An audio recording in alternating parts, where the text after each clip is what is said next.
platform. Can you hear me?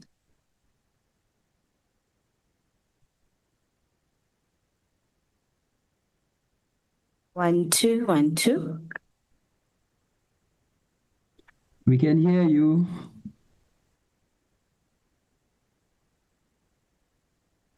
Speaker mic, can you hear me? Loud and clear.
Recording in progress.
The Deputy Speaker.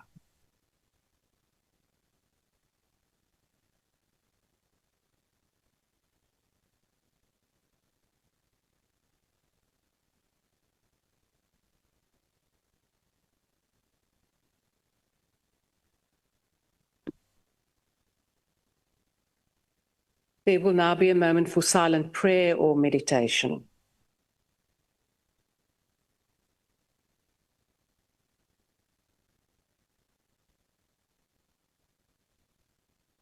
Please be seated.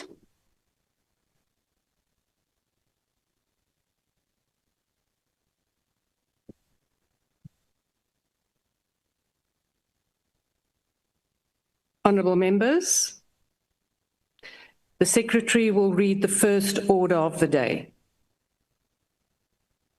Consideration of report of Portfolio Committee on Justice and Constitutional Development on appointment of a Commissioner to South African Human Rights Commission. I now invite the Honourable Matafa.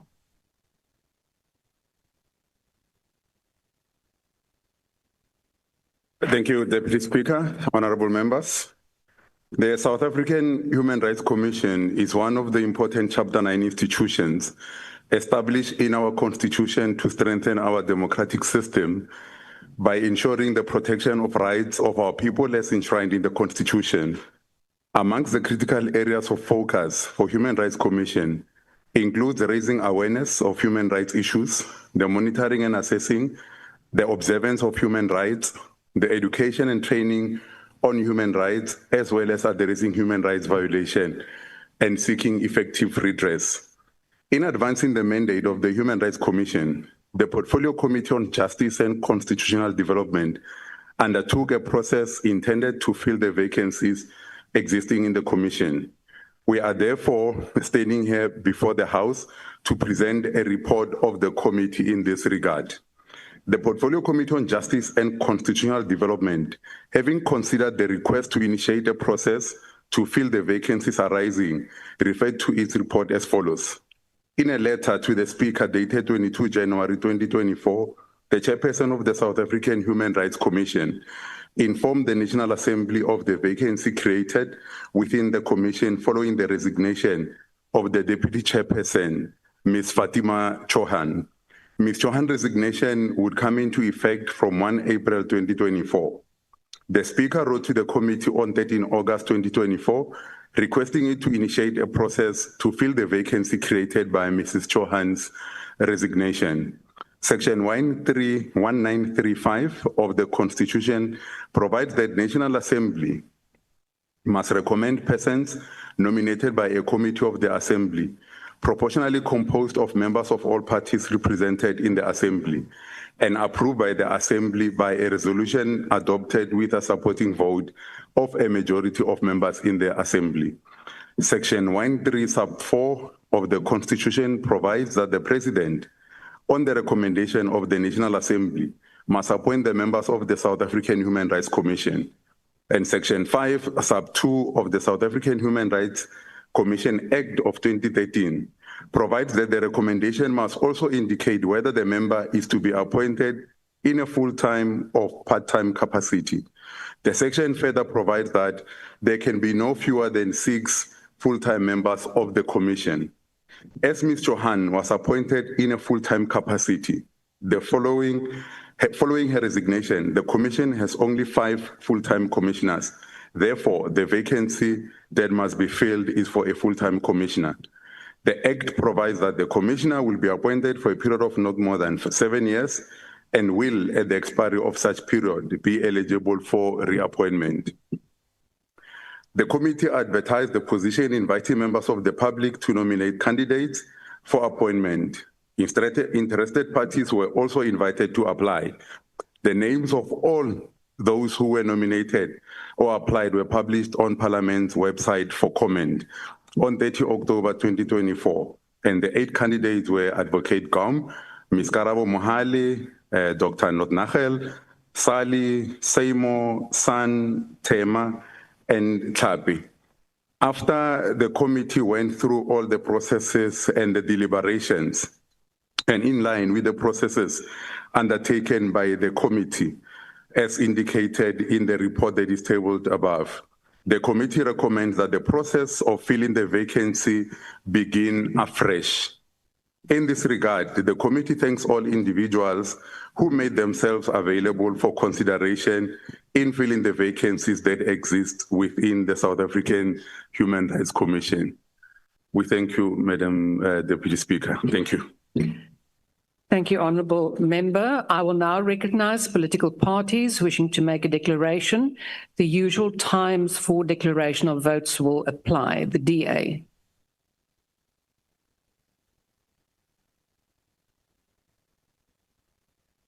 Thank you, Madam Speaker. The Democratic Alliance supports the report to restart the process of the appointments of the Human Rights Commissioner. This report brings us face to face with the very hard truth that not every appointment in this House can be waved through with a stroke of a pen or the comfort of consensus. That is not how accountability works in a constitutional democracy. The Democratic Alliance chose to reserve our opposition to the appointment while calling to restart for the process of the South African Human Rights Commission.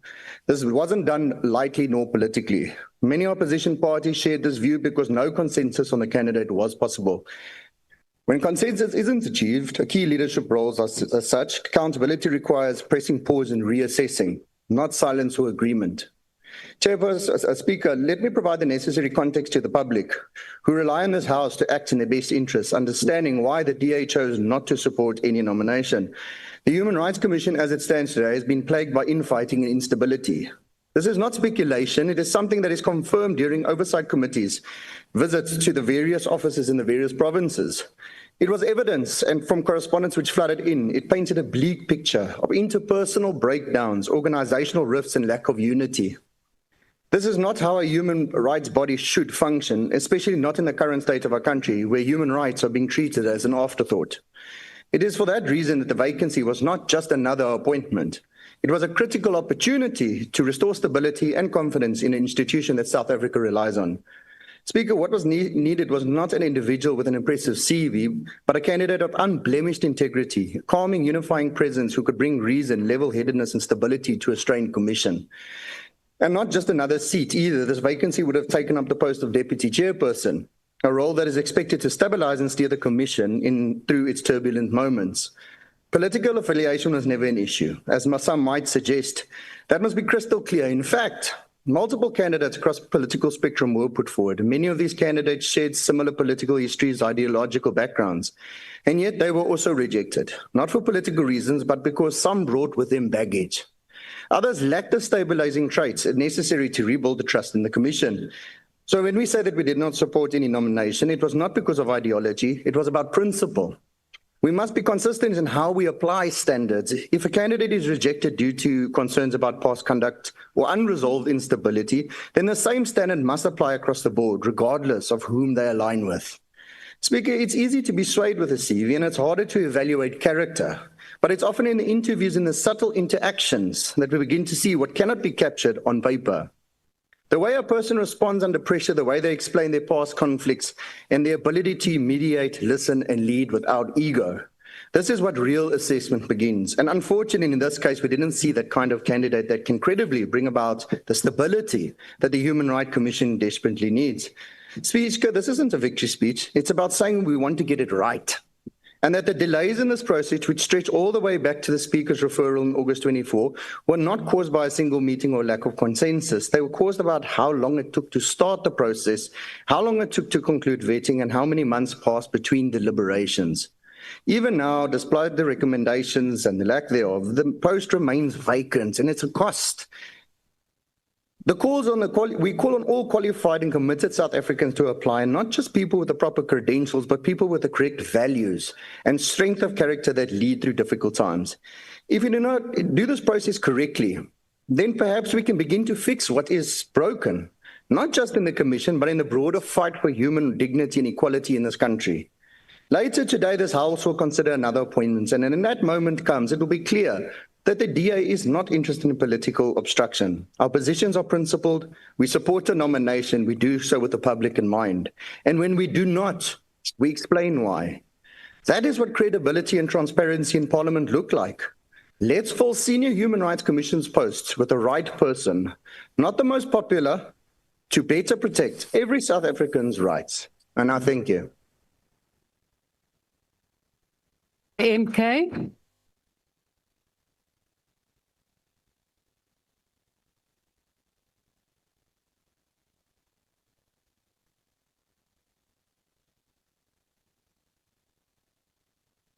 Let me start there now that you start this way.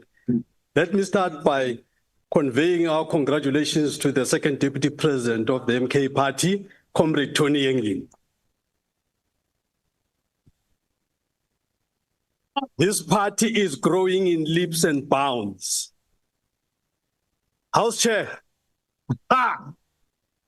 House Chair. Order, honorable members. Order. Order, honorable members. Order. Second deputy president of the MK party. The MK party rejects this report with serious concern. It is a glaring reflection of the dysfunction that has come to define the so-called government of national unity and the institution it dominates. This committee has been seized with this matter since August 2024, following a notification as far back as January 2024. And yet, more than a year later, it presents no candidate for appointment. That, Honorable House Chair, Deputy Speaker, is not due to lack of competence among applicants. It is the result of political gamesmanship and the capture of the constitutional processes by alliance politics. 8 candidates were shortlisted, and even after 2 withdrew, 6 remained. How is it that such an exhaustive process of public nominations, screening, and interviews, the committee could still not agree on 1 name out of 6 remaining? The only conclusion is that this process was never about finding the most capable South African. It was about finding the most compliant one. The remaining 6 were likely just fellow travelers, conveniently included to include the illusion of legitimacy, while ensuring the eventual outcome remained under political control. The so-called GNU has perfected this model. Institutions appear functional, processes seem participatory, but outcomes are predetermined and hollow. The resignation of Ms. Fatima Cohen as Deputy Chairperson, has now left both a leadership and a moral vacuum at the South African Human Rights Commission. The Commission, supposedly a critical voice for justice, now stands muted on issues that cut to the soul of our democracy: police brutality, gender-based violence, land justice, and the genocidal assault on the people of Palestine. Honorable Deputy Speaker, the MK Party rejects this charade of process without purpose. We call for a truly transparent and depoliticized restart, one that prioritizes independence, integrity, and genuine commitment to human rights over political loyalty. The people's rights cannot be hostage to the indecision or manipulation of the so-called GNU. South Africa needs commissioners who are fearless defenders of justice, not just silent participants in a managed democracy. Today, as I sit down, we are going to be celebrating the second Deputy President of the MK Party, Tony Yengeni. The EFF.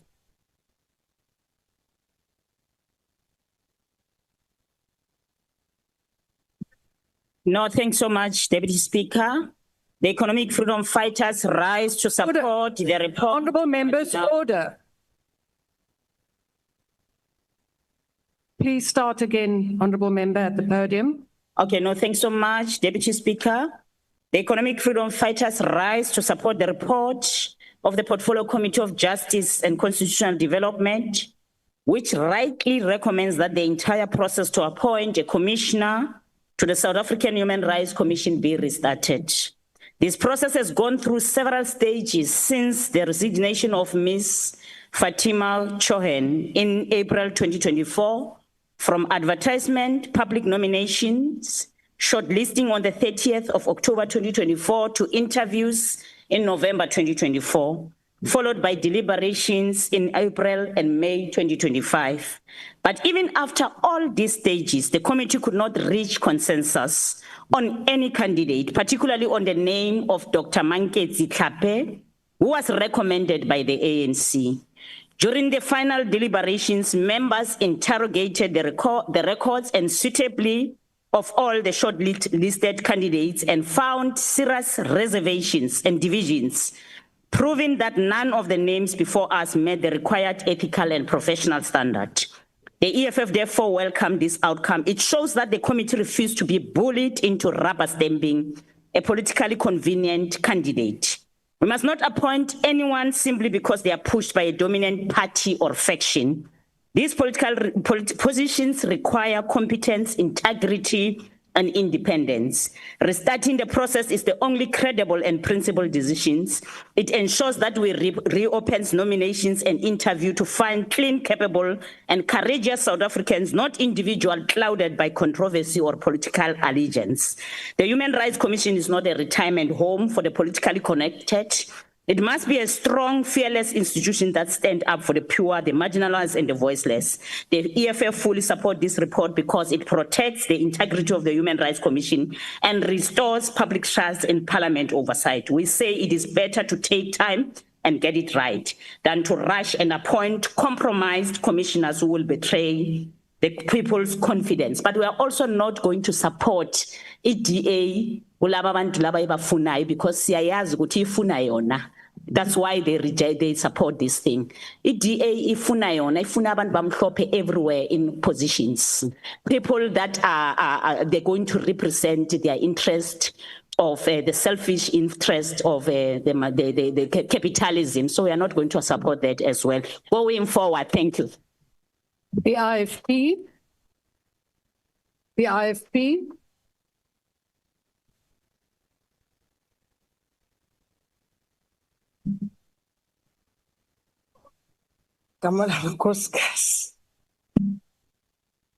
Honorable Deputy Speaker,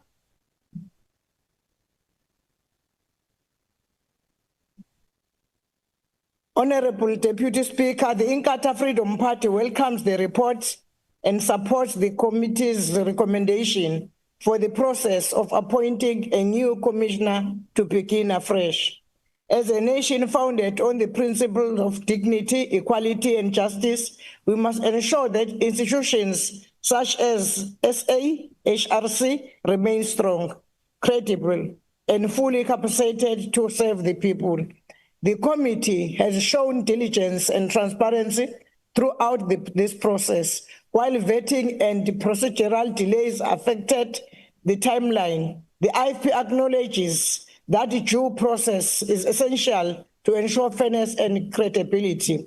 The committee's careful approach reflects a commitment to uphold the constitutional values that guide our democratic institutions while strengthening public confidence in the process and safeguarding the integrity of the South African Human Rights Commission.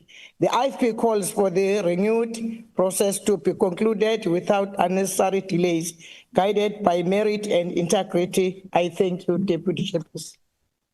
The PA.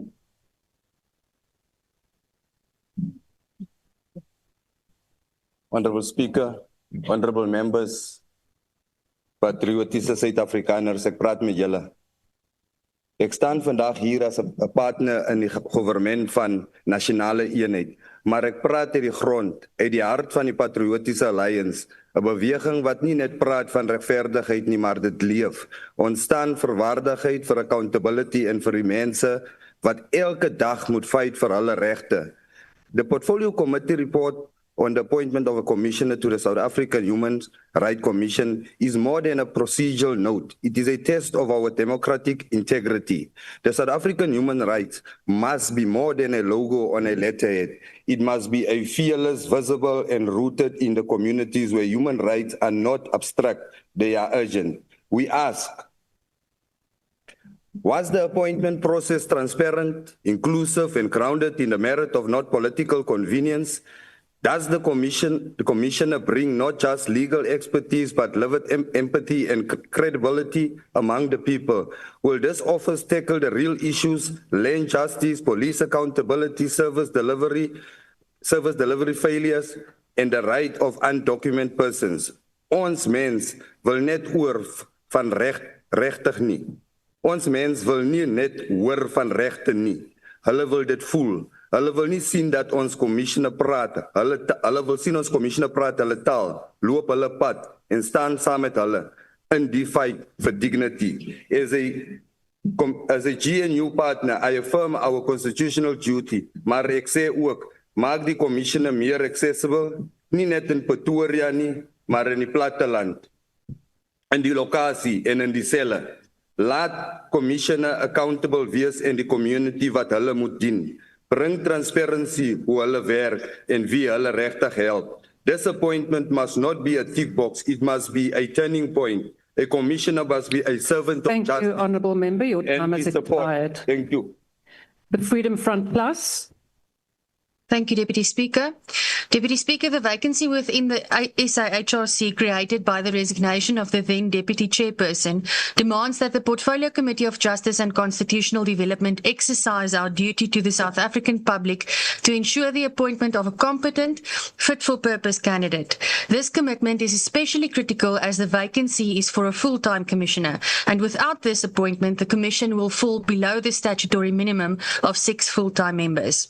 The committee also had the task of recommending an individual for appointment as Deputy Chairperson following the previous incumbent's resignation from that office, and interviewed both shortlisted external candidates and existing full-time commissioners who had expressed interest in the role. There were some procedural difficulties that hindered the selection process. These challenges included the fact that deliberations were delayed due to outstanding vetting results. Furthermore, while the process was underway, certain applicants presented certain complexities. Crucially, after multiple attempts at deliberation, the committee faced a significant impasse. The committee ultimately found itself unable to agree on a candidate to recommend for the position of full-time commissioner and/or the deputy chairperson. It is the undeniable duty of this portfolio committee and this parliament to ensure that the correct person is appointed for this vital job. Given the evident inability of the committee to coalesce around suitable candidates, as demonstrated by the deferral of voting and the lack of agreement, the Freedom Front Plus agrees with the committee's final recommendation. The process of filling the vacancy must begin afresh. We owe it to the South African public to ensure the integrity and effectiveness of the SAHRC, an organisation which is already plagued by instability, by placing only the most competent and fit for purpose leadership in these critical roles. I thank you. Action essay.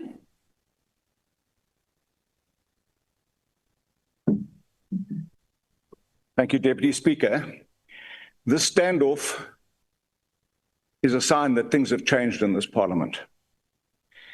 The fact that the Human Rights Commission has an important constitutional responsibility is not in dispute. Its role in fulfilling these responsibilities is what requires ongoing critical oversight and evaluation by the Parliament. The vacancy created by the resignation of Ms. Fatima Chochan, who was an ANC MP for a long time, who received a reward for her long service by being given a position in the South African Human Rights Commission. It is not a pension paddock for members of Parliament to go and serve their own interests. It is the South African Human Rights Commission to serve the interests of South Africans. It didn't escape me that another one of the former ANC MPs was also a candidate who probably thought it was his turn to come back and be given a pension paddock position. I'm pleased that this committee has had this standoff.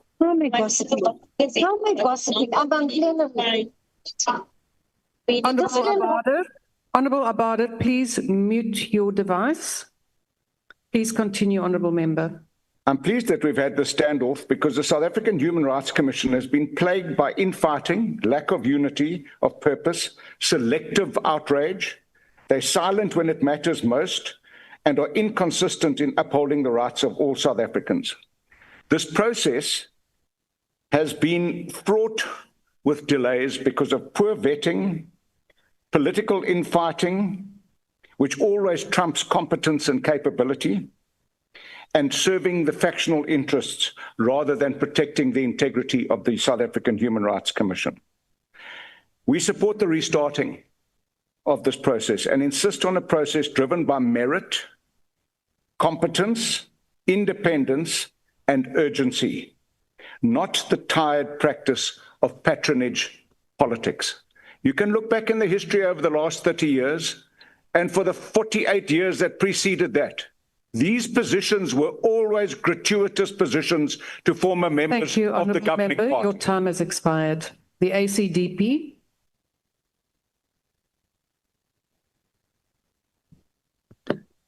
Madam Deputy Speaker, the ACDP is fully aware that the Human Rights Commission plays a hugely important role in protecting fundamental human rights in the country. Yet, as we know, it faces many crises and challenges, including underfunding, poor governance, and a high volume of complaints. It also faces major problems of infighting with various elements within the Commission not agreeing on the way forward, which is hindering its ability to fulfill its constitutional mandate. It was therefore critical that the correct candidate is appointed to this position. And yes, the National Assembly was informed on the 22nd of January 2024 of a vacancy to take effect on the 1st of April 2024. We're now a year later. The committee met on the 30th of October, 19 November to do the interviews. The deliberations took place in May. But thankfully, this is surely one of the first occasions in my many, many years in Parliament, with the greatest respect to my colleagues on the right, that the Thuli House did not dictate who the candidate should be. There was an impasse in the committee, which resulted in the process having to be reopened. And yes, there were questions about procedurality and the procedure of those members that didn't participate in the interviews, and at least we've got clarity on that regard as well. Thus, whilst it is regrettable that there is a delay now in the finalization of this critical process, at least what is shown is that our democracy is maturing and that we can ensure that the right person is appointed to the position. Let us ensure that it is done speedily, because the Commission and the broader society cannot be failed by further delays in this process. The ACDP will support this report. I thank you. UDM. The UDM. No declaration. Rise. No declaration, Deputy Speaker. We support the report. Thank you. Bosa.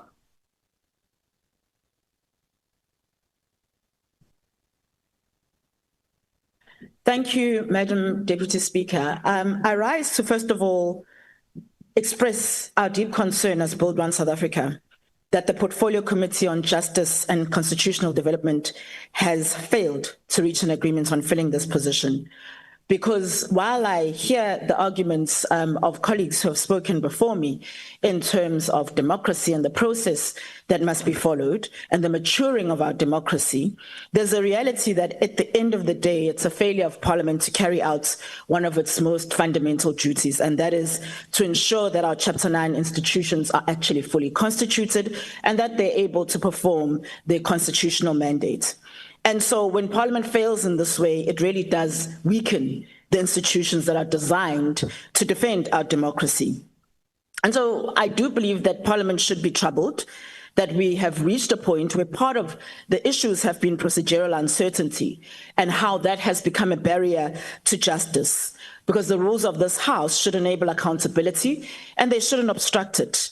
And so we need to ensure that our focus never shifts from substance and that we are defending the rights of people, the rights of the institutions to exist, more than we are obsessed about procedure. We risk hollowing out the very purpose of these institutions when we do that. And so what we should be focused on and what we would call all committees within Parliament that oversee Chapter 9 institutions to focus on is the impact of these institutions. We should be focused on the impacts of the HRC. We should be focused on ensuring that its recommendations in future lead to change and that we aren't trapped in bureaucratic loops. These procedural disputes not only delay progress, but they expose how fragile our oversight mechanisms have become. I thank you. ATM. No declaration. Al-Jamal.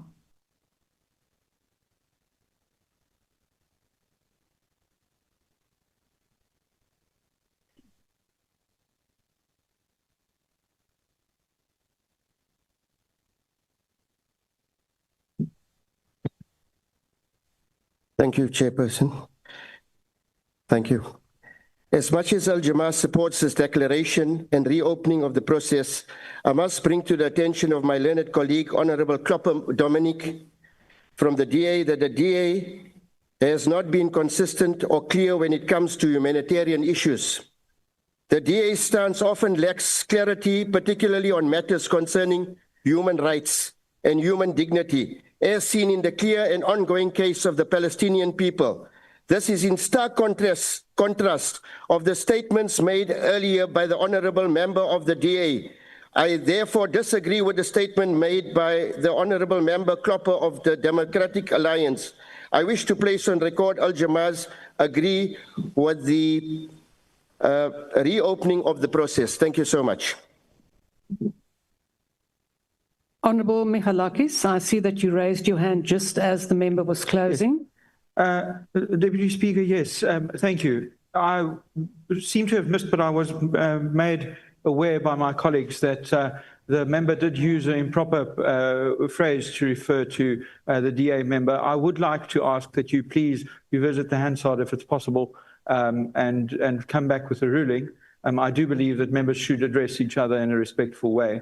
But I leave it to you to please go back to the Hansard and come back with a ruling in that regard. I will indeed do that, as I heard my learned friend, so I will check on the Hansard. We will proceed with NCC. No declaration. PAC. No declaration. UAT.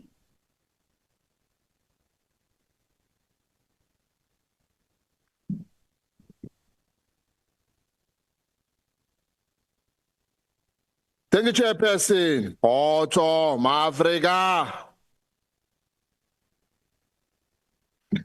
The South African Human Rights Commission was established under Chapter 9 of the Constitution to promote and protect the human rights of all people. Yet, it has increasingly lost touch with the lived realities of ordinary South Africans, the poor, the landless, the abused, and the dispossessed.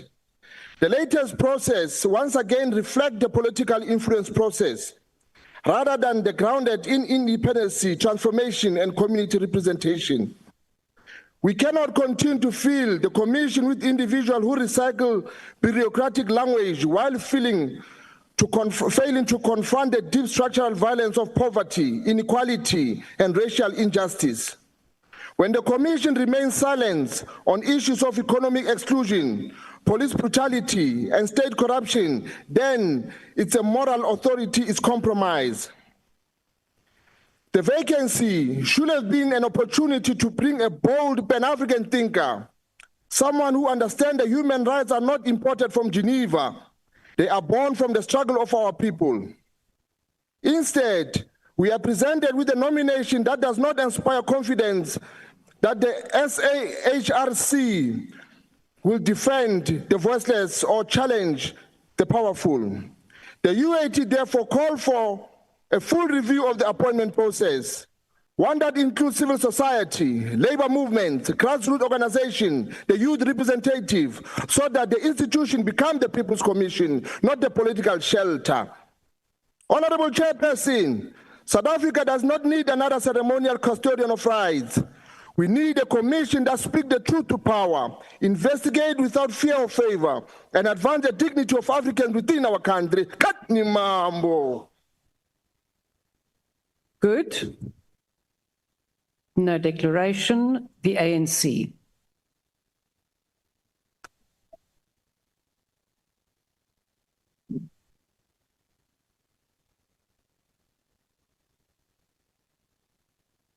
The African National Congress support the report of the Portfolio Committee on Justice and Constitutional Development on the appointment of the Commissioner of the South African Human Rights Commission.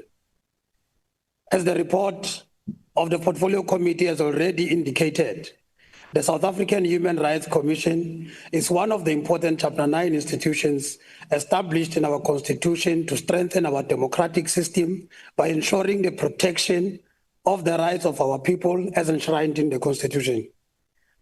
Amongst others, the critical areas of focus for the Human Rights Commission includes raising awareness on human rights issues, the monitoring and assessing of the observance of human rights, the education and training of human rights, as well as addressing human rights violation and seeking effective redress.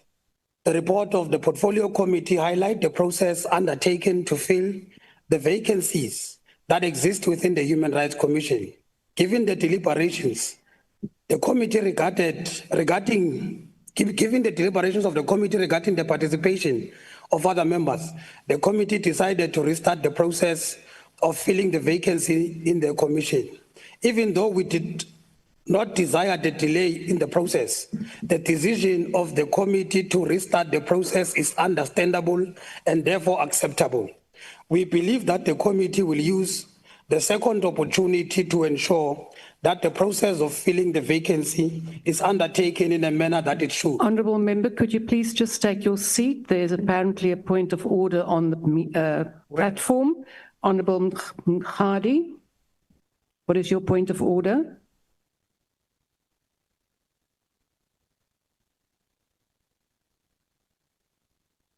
Seems that that was not a point of order. There's no such. Honourable Member, please proceed. No. Now, now the ANC do support the report. Now, Deputy Speaker, you would have noted that earlier on we were called upon to support, to celebrate the exercise whereby the spiritual founder of MK officially goes out of the closet to join the MK and become the deputy president.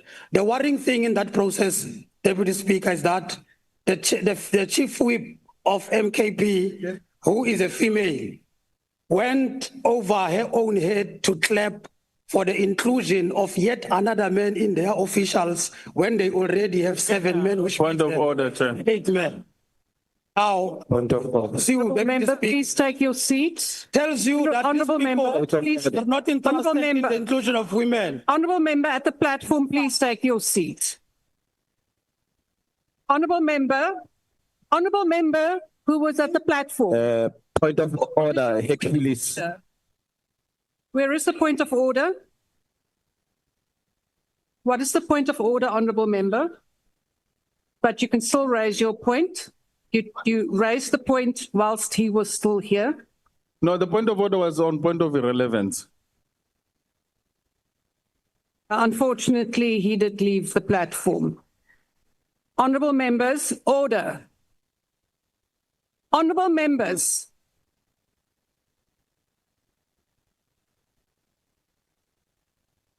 Honourable members, are you interested in the rest of the proceedings, or do you want to throw comments across the floor?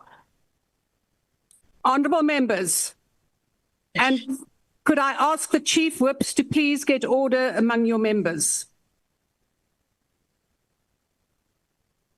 Honourable members, we are busy with an important, Honourable Member, we are busy with important matters such as the Human Rights Commission. And you are throwing it's a statement across the floor. Okay, I want him to tell me. Deputy Minister, I don't know which one, but please mute your device. I will now recognize the Honourable Chief Whip. Honourable Deputy Speaker, I move that the report be adopted. The motion is that the report be adopted. Are there any objections? No objections. Agreed to. The Secretary will read the second order. Consideration of Portfolio Committee on Justice and Constitutional Development on request to nominate a member of the National Assembly for appointment to Equality Review Committee in terms of promotion of equality and prevention of unfair discrimination Act 2000. The Honourable Matafa.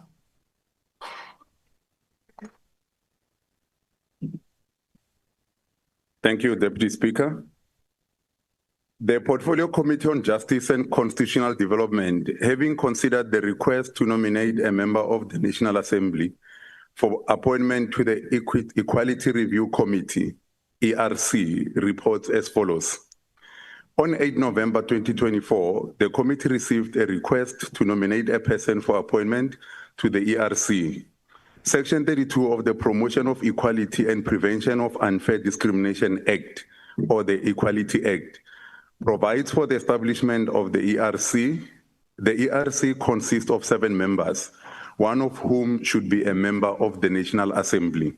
The role of the ERC is to advise the Minister of Justice and Constitutional Development on the operation of the Equality Act, as well as other laws that have an impact on equality. The ERC must also advise the Minister about the operations of this Act, advise the Minister about laws that impact on equality, must submit regular reports to the Minister on the operation of the Act, addressing whether the objectives of the Act and the Constitution have been achieved, and must make recommendations on any necessary amendments to the Act to improve its operation. Has the other powers and functions as prescribed. On 4 July 2025, the committee considered the request and resolved that Mr. Kola Ngola be nominated for appointment to the ERC. the economic freedom fighters and Umkhonto weSizwe reserved their position on the matter. Having considered the request to nominate a person for appointment to the ERC, the Portfolio Committee on Justice and Constitutional Development recommends to the House that Mr. Xola be appointed.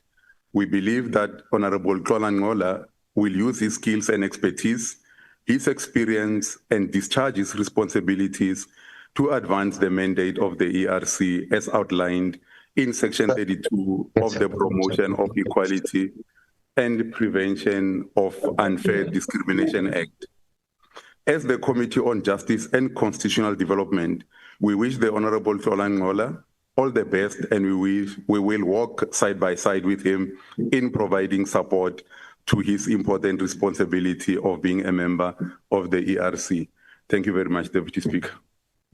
I will now recognize parties wishing to make a declaration. The usual time for declarations of vote will apply. The DA. Honourable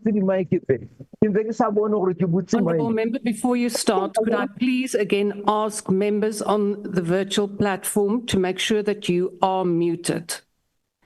If it happens for a second or a third time, I will ask the table staff to please remove you. Honourable Klopper, please proceed. Thank you, Speaker. The Democratic Alliance will support the nomination, not because we think everything is fine, but because we think they are not fine. And delaying the appointment of a member to the Equality Review Committee would only worsen the situation.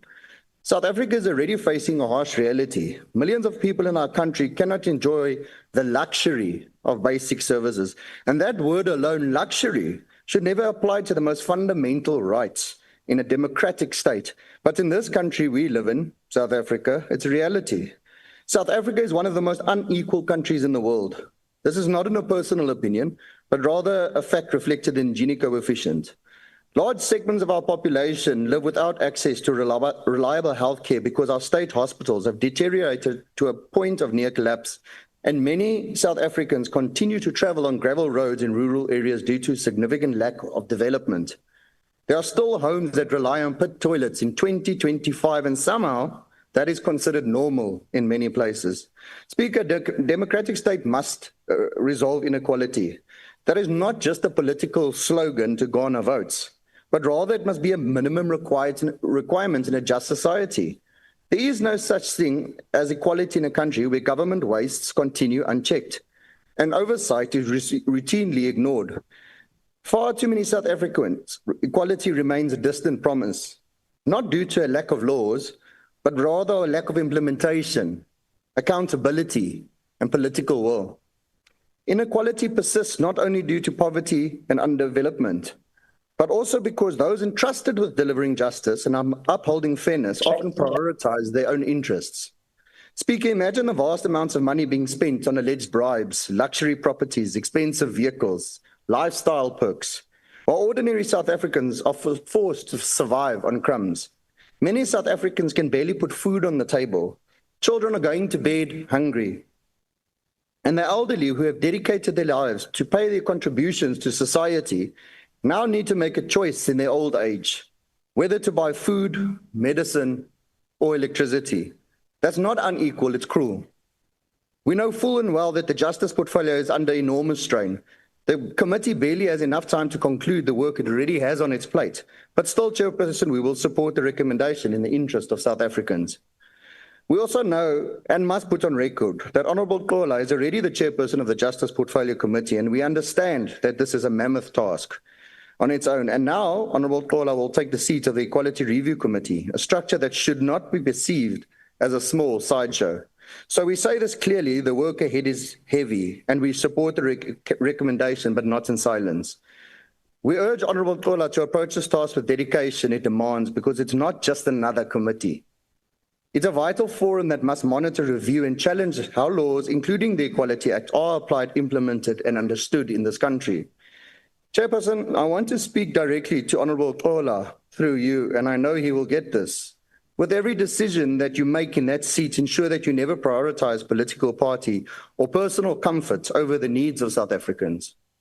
Put the people of this country, the ones who have been eating at the crumbs while the politically connected feast. For too long, South Africans have been spectators to their own democracy, and you can change that. We hope that you lead with integrity and that you stand up when others are looking away, that you do your work fighting inequality, not just in speeches, but in substance. Because this committee and this appointment can make a difference, but only if you do. Speaker, it's time for maturity, for leadership, for action. South Africa needs public servants who take responsibility seriously, not as a stepping stone to greater power, but as a burden to carry, but with honor. So we will support the appointment, not because the circumstances are ideal, they're far from it, but because doing nothing is definitely worse. Thank you. MK.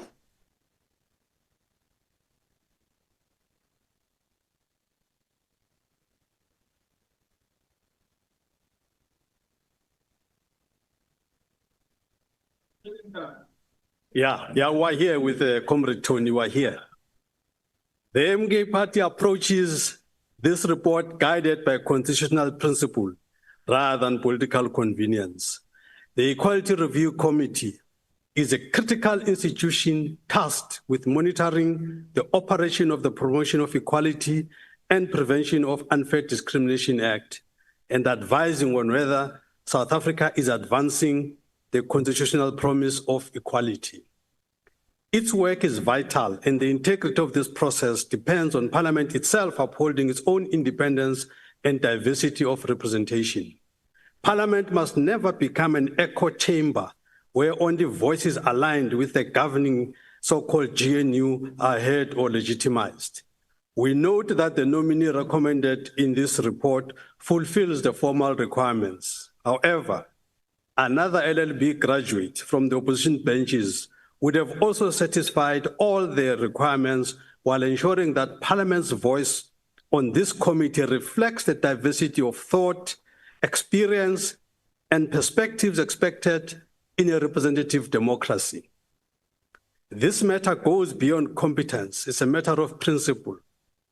Honorable Deputy Speaker, the MK party cannot endorse a process that risks turning Parliament into yes men of the so-called GNU. Parliament must be a space for robust and independent deliberations. The credibility of both Parliament and the Equality Review Committee depends on appointments that reinforce independence, inclusivity, and meaningful representation. Our rejection is therefore a principled one, not personal. We love Ngola, but we stand for processes that model equality, fairness, and transparency from the outset. Until such standards are observed, we cannot lend our support to these nominations. For these reasons, the MK party rejects this report. And I have 2 minutes left. We can talk about Tony Yenge. Tony Yenge is the second deputy, those that have missed the announcement. Tony Yenge.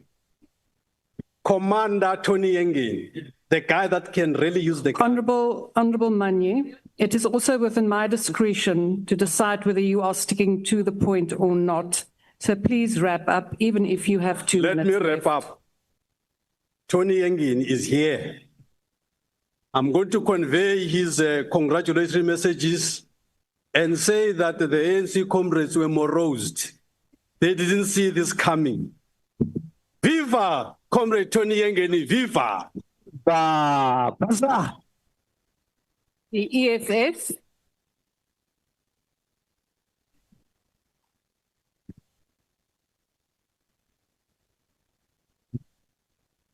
Honorable members, order. Speaker.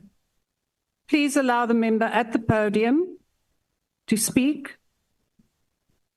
No, Please proceed, member. No, thanks so much, Deputy Speaker. The Economic Freedom Fighters notes Equality Review Committee report. This committee must be a fearless watchdog exposing discrimination, inequality, and the failures of those in power. The ANC have governed for over 30 years, yet the majority of South Africans remains poor, landless, and excluded from meaningful economic participation. wealth and resources remain concentrated in the hands of few. While the majority suffer unemployment, inadequate housing, poor healthcare, and underfunded education, the people who should guide this committee are those who represent the marginalized majority, those who understand poverty, inequality, and the struggle for economic freedom. We need independent, courageous, and principled voices willing to hold all political parties accountable, including those who have governed for decades without delivering real change. The committee must confront structural inequalities, land dispossession, economic exclusion, and social injustice, not protect the image of those who benefit from them. Political loyalty or party advantage cannot replace integrity, independence, and commitment to justice.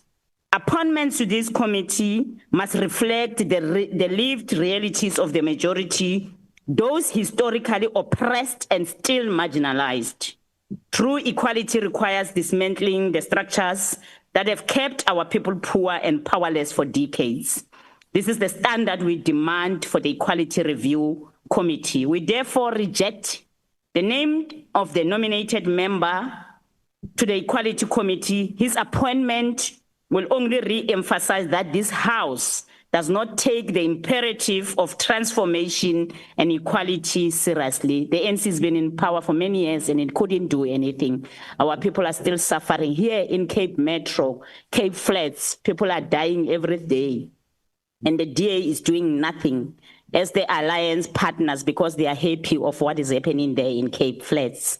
They go to Europe and to their boss, Trump, and they speak things that doesn't exist and tell him to report to him that there's crime there when they are failing to deal with the issues of crime here in Cape Town. The province is under the DA here, but you're failing to deal with those issues of crime. Please stand up and deal with crime in Cape Metro.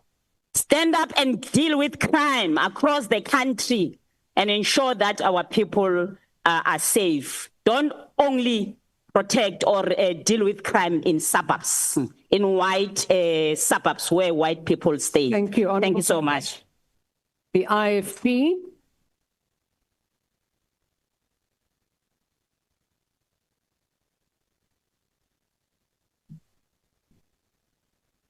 Thank you, Deputy Speaker. The Inkatha Freedom Party supports the committee's recommendation to nominate Mr. Ngola to the Equality Review Committee.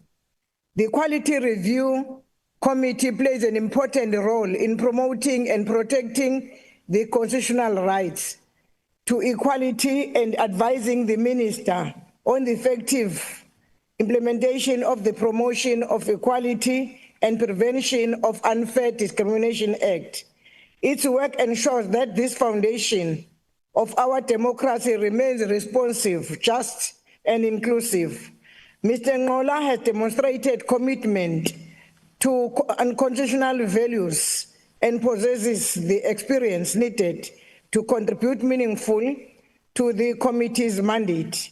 We trust that his appointment will strengthen oversight and deepen the impact of equality legislation in advancing transformation. At the time when inequality, discrimination, and social exclusion persist in many forms, the Equality Review Committee must be empowered with capable individuals who will defend the vision of a non-racial, non-sexist, and non-society. The IFP supports the recommendation of Mr. Ngola's appointment to the Equality Review Committee. I thank you. The PA.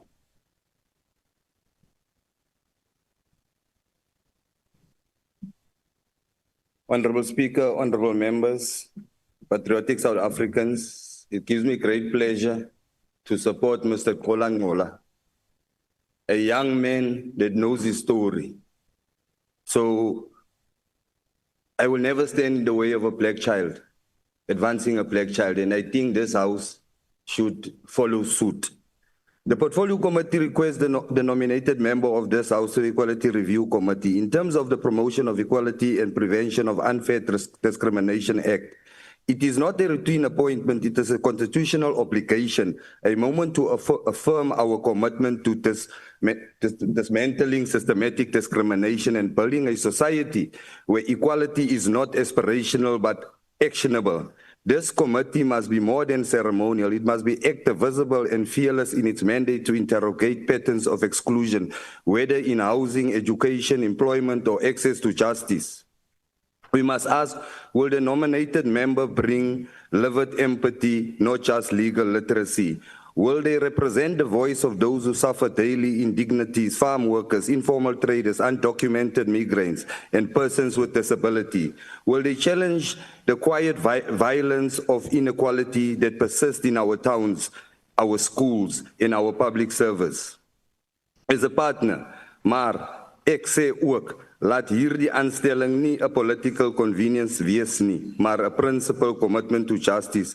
Laat die Equality Review Committee net reageer op complaints, nie meer proactively monitor, educate and intervene. Laat ons die act gebruik as 'n instrument van transformation, nie net complaints nie. I support Mr. Kolangola as a young black African boy. I support. Freedom Front Plus. No declaration, Deputy Speaker. Thank you. Action SA.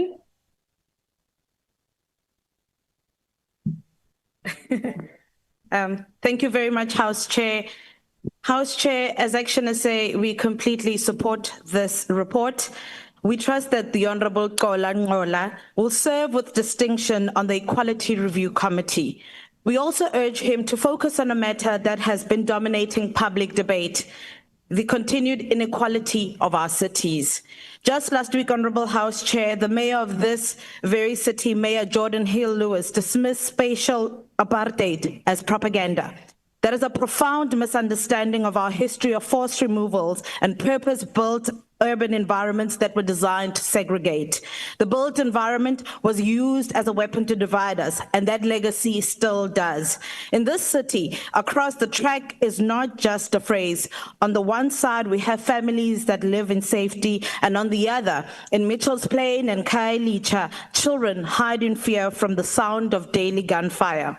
Action SA calls on the Honorable Ngola to use his position of influence to review the laws and policies that allow spatial apartheid to persist, reinforced by poor planning, failed governance, and willful political neglect of the DA.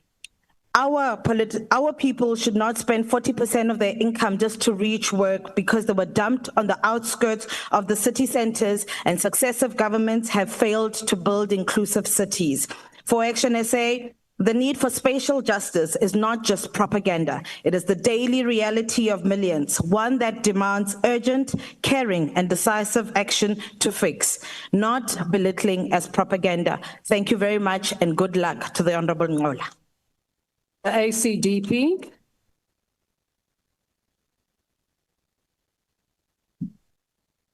Thank you, Madam Deputy Speaker. Madam Deputy Speaker, the ACDP will support this report, and the role of the committee is to advise the Minister on the operation of the Equality Act. It must submit regular reports to the Minister on the Act and make recommendations on any necessary amendments to the Act. Now, this latter provision is very important because in 2021, very substantive amendments to the Equality Act were proposed, which would have had a devastating and negative consequences, not only for all people and organizations of faith, but indeed for all South Africans, by expanding the definition of equality and discrimination way beyond what the Constitution envisaged. The then Deputy Minister of Justice stated, quote, "It is not the intention of government to regulate or to interfere with religious institutions, what they believe and how they put it forward." After overwhelming public opposition, including from the ACDP, with some 150,000 submissions, the proposed amendments were withdrawn. Now, in a similar vein, the ACDP wishes to place it on record that any unconstitutional attempts by the CRL Commission to regulate churches under the guise of self-regulation will be met with the same opposition. Let's make it very clear. Parliament did not give the CRL Commission any mandate to pursue this ill-advised course of action. Existing laws are more than sufficient to cover any abuses in faith-based organizations.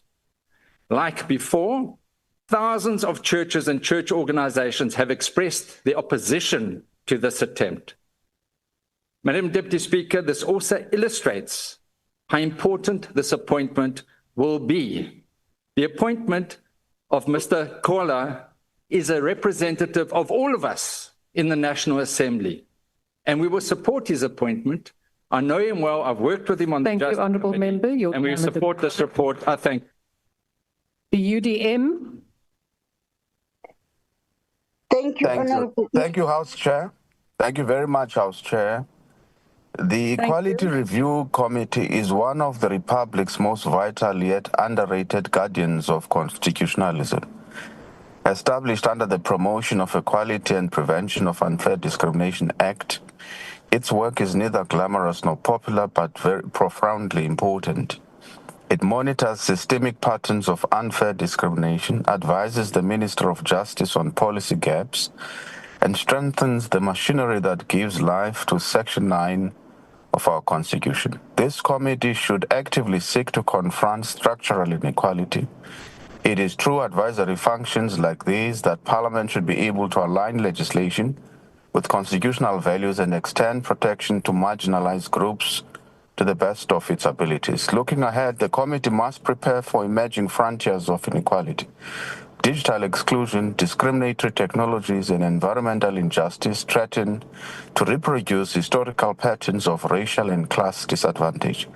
The African Commission on Human Rights and People's Rights, for example, warns that AI and automation may worsen unemployment and economic inequality with up to 40% of low-skilled jobs at risk.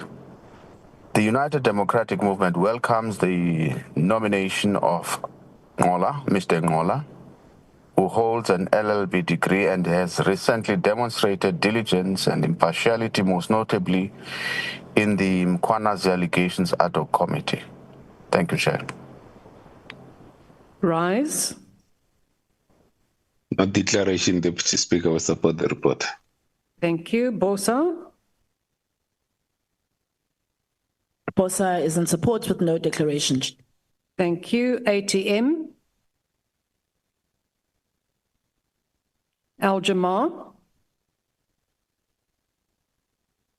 Thank you, Speaker.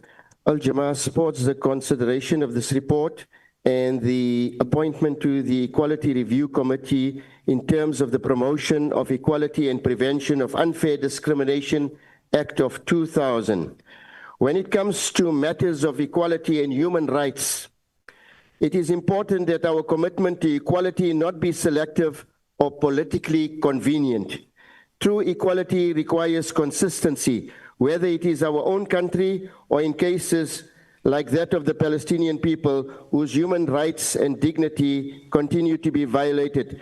As Parliament, we must ensure that our words and actions align with the principles of justice, fairness, and humanity that this Act represents. Let us apply equality with consciousness. I thank you. The NCC. PAC. UAT.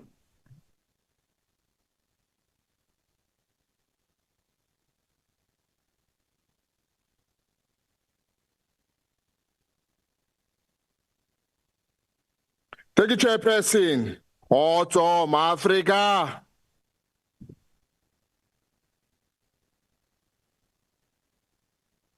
The Equality Review Committee was established under the Promotion of Equality and Prevention of Unfair Discrimination Act to monitor systematic discrimination and guide the transformation agenda. Honourable Member Khadi on the platform, please mute your device. My apologies. Honourable Member, please proceed. Yet this very process has been reduced to a political ritual, an exercise of compliance rather than conscious. Equality cannot be advanced through elite circulation within Parliament. It must be driven by those who live and breathe inequality we speak about. The domestic workers, the farm laborers, the disabled learners, the unemployed youth. By appointing another political insider rather than a voice of the marginalized, we risk turning this committee into a rubber stamp of bureaucratic reports, detached from the daily realities of discrimination. The UAT believe that through equality demand radical honesty. We cannot preach about fairness while reproducing the very exclusion we claim to fight. We therefore call for a nomination to be reconsidered and the Parliament to open the process to genuine civil society participation, so that the Equality Review Committee become the People's Forum, not the political club. Until then, we cannot support this nomination. For the equality, there must not just be legislated, it must be lived. Kanni mambo. Good. ANC.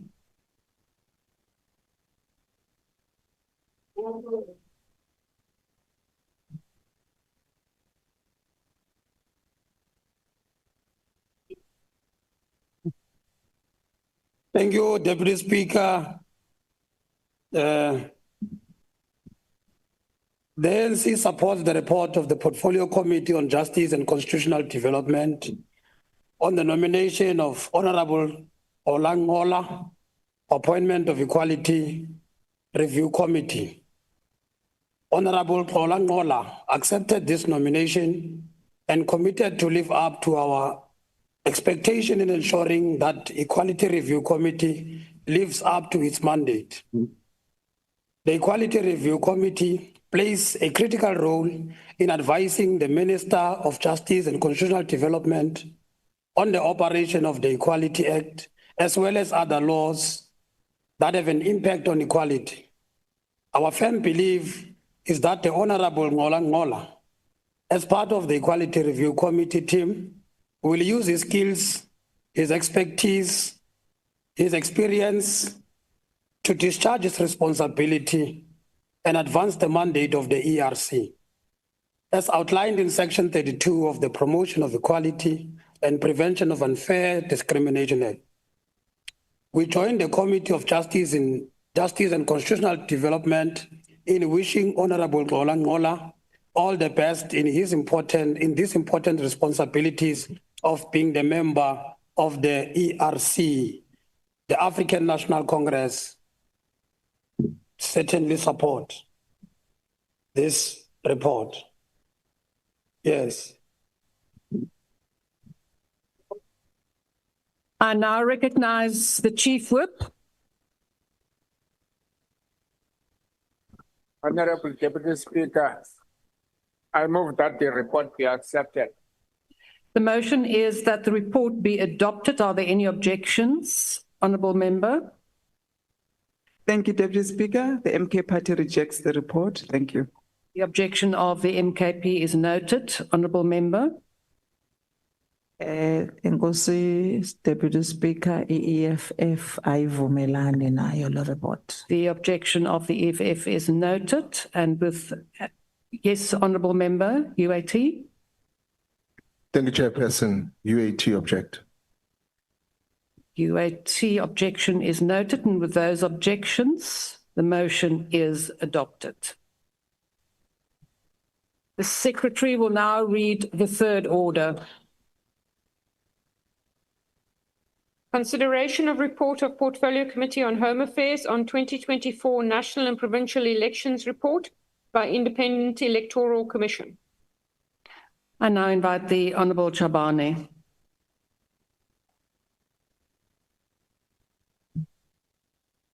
Thank you, Deputy Speaker. The IEC is the election management body established under Chapter 9 institution to facilitate elections that involve national, provincial, local government, including assisting other jurisdictions within the continent. The report is presented 16 months after the elections has taken place due to the delays as a result of litigations, and will provide an assessment on the performance of the IEC during the 2024 national and provincial elections. It is presented after the Auditor-General's audit opinion on the sound financial and governance of the IEC. We must applaud the IEC for maintaining clean audit for the past financial year to date.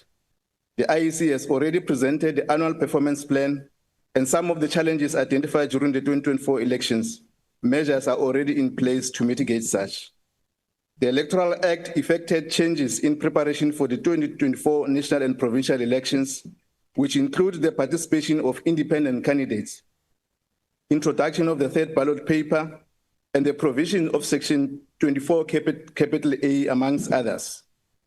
These elections were without doubt, Deputy Speaker, among the most contested, with 500 registered political parties. 70 political parties participated and 11 independent candidates contested 887 legislative seats. We commend the IEC for its outstanding performance under challenging circumstances. One of the most significant milestones was the successful implementation of the revised electoral system brought about the Electoral Amendment Act of 2023. For the first time, independent candidates were allowed to contest national and provincial elections, a substantial reform that was implemented under compressed timeline. Despite this, the IEC managed to adapt swiftly, redesigning critical business applications such as candidate nominations and result system. Further, voter registration reached an all-time high of 27.7 million, the largest roll since its inception. The IEC expansion of online registration platform, which processed over 2.4 million transactions, was a key driver of this success. While success was notable, the Portfolio Committee review has also surfaced critical challenges that must be addressed to uphold and deepen the institution's integrity. On the 31st May 2024, a 2-hour blackout occurred on the ROC leaderboard. Though the core result system remained intact, a coding error disrupted the public-facing display. The voter management device encountered significant slowdown, frustrating voters and political parties on the election day, including long queues and administrative delay in some parts of the voting district. The amended Section 24 capital A of the Electoral Act, which now require voters to pre-notify if voting outside the registered district, was poorly communicated. While amendment helped to reduce previous abuses such as queue shopping, many voters were turned away unaware of the new requirement.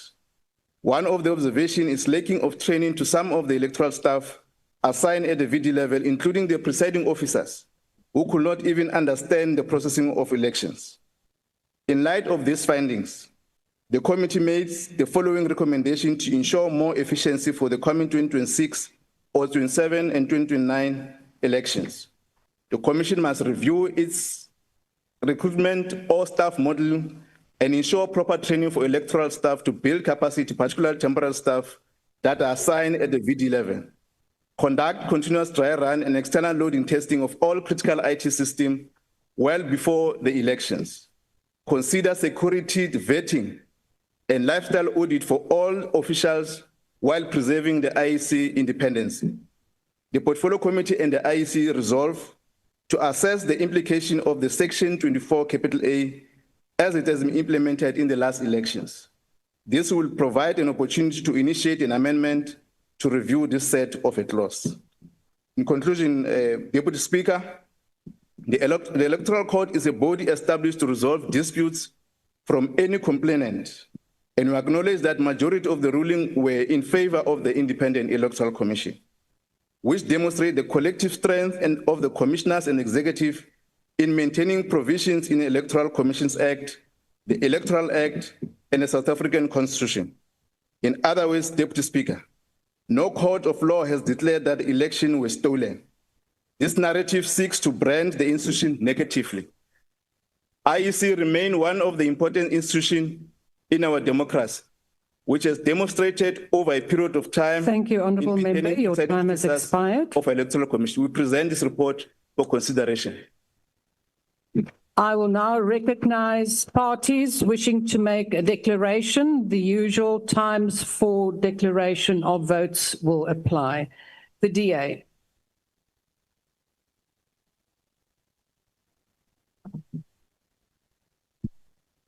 Thank you, Deputy Speaker.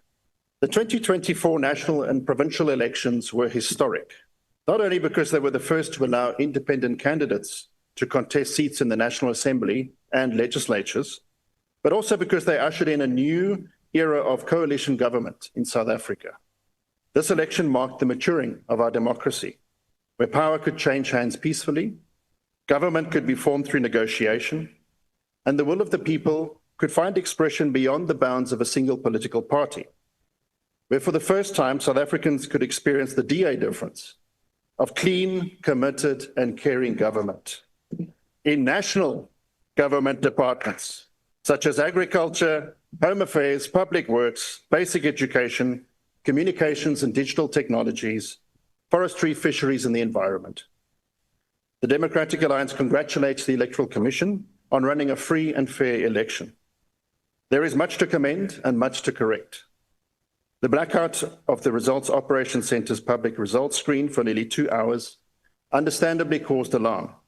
The IEC has since explained that the incident did not compromise the results and the internal systems remained intact. Transparency on this matter has been commendable, but future elections cannot depend on post-factual assurances. Systems resilience and real-time public communication must be built into the process from the start. A more serious concern was the failure of voter management devices at numerous voting stations. The IEC has confirmed that these failures were caused by a technical issue in the voters' roll subsystem, not poor signal as many had assumed. The problem was more common in suburban areas where larger voter rolls and multiple queues overloaded the system. The fact that this was not detected during testing was put down to the claim that the IEC only had one registration weekend to use for testing, and the fault didn't surface then. That said, we welcome the commitment from the IEC to appoint professional external IT service providers to perform full load testing on the voter management devices before future elections and provide those results to the Portfolio Committee on Home Affairs before the election. We have also pressed for minimum standards on how long an official may wait before switching to manual voting. Leaving this decision to each presiding officer has created inconsistency and delays. The IEC's review of workflow and queue management, including a goal of capping waiting times to 30 minutes, is a step in the right direction. The 2024 national and provincial elections saw over 800 voting stations close after 9 p.m., with no detailed analysis of why. VMD data can and must be used to track the causes of these late closures, so that targeted evidence-based remedial action can follow. The IEC has candidly admitted that the quality of presiding officers and electoral staff didn't always meet the required standards. The DA welcomes the IEC's commitment to develop a universal training platform accessible to both election officials and party agents. A professionalized election workforce is the foundation of trust in the vote. Deputy Speaker, elections today are fought not only in community halls, but also on digital platforms. The IEC reported 289 cases of dis- and misinformation handled through the Real 411 platform. While these cases were verified and referred to social media platforms, the absence of any cybersecurity plan in the IEC's report needs to be addressed. Cybersecurity cannot be solely outsourced. It must be embedded within the IEC's own capacity, with dedicated personnel, real-time monitoring, and collaboration with state security structures and private sector experts. In a world of deepfakes and AI-driven manipulation, digital trust now is vital to free and fair elections. We commend the IEC for reducing reliance on temporary voting stations, improving consistency and oversight. Yet many venues remain inaccessible to voters with disabilities, and this is unacceptable. We must ensure that accessibility is not an afterthought, but a standard operating requirement when sites are selected or set up. Every citizen, regardless of ability, must have equal access to vote. This includes ensuring the electoral web portals meet the requirements of the Web Content Accessibility Guidelines for making web content accessible to persons with disabilities. Deputy Speaker, the 2024 elections demonstrated the resilience of South Africa's democracy, but they also exposed vulnerabilities that must not be ignored. Systems must be tested under real conditions, officials must be trained to a common standard, cyber defences must be strengthened, and the IEC's accountability to Parliament must remain firm and transparent. Thank you. The MK.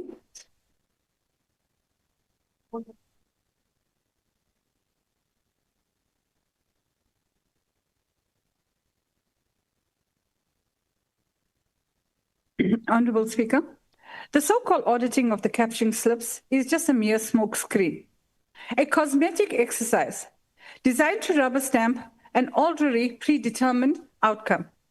What we are witnessing here is not an audit, but a cover-up.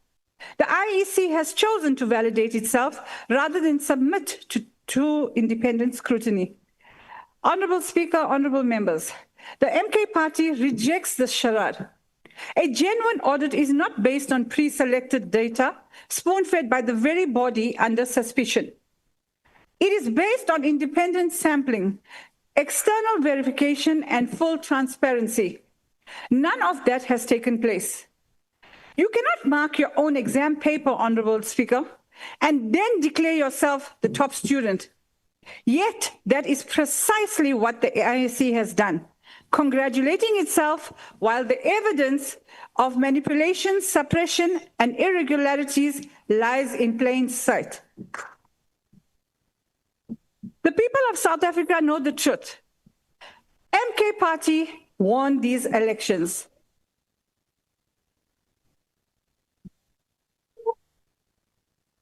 May I repeat myself?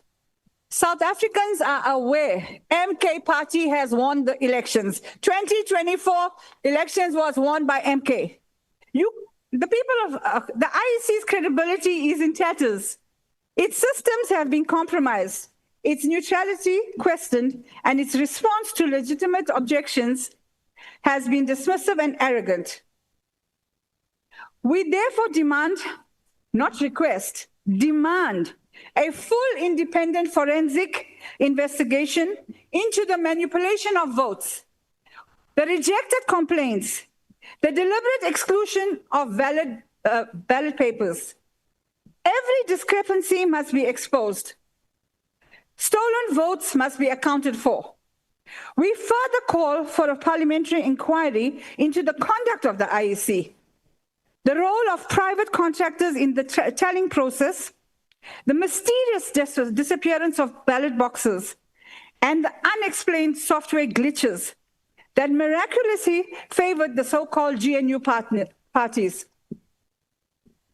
Honourable Speaker, MK stands here as the true custodian of the people's voice, the voice that was suppressed, the ballots that were stolen, and the victory that was hijacked. The right to vote was not gifted. It was earned through blood, sacrifice, and revolution. We will not allow that right to be betrayed by manipulation dressed up as democracy. The MK party will continue to fight, not merely to expose fraud, but to restore the people's will. But when the vote is stolen, the nation itself is stolen. And we say to you, bring back the people's victory. I'd like to take this opportunity to welcome Commander Tony Yingeni and all others willing to come over. Thank you. The EFF.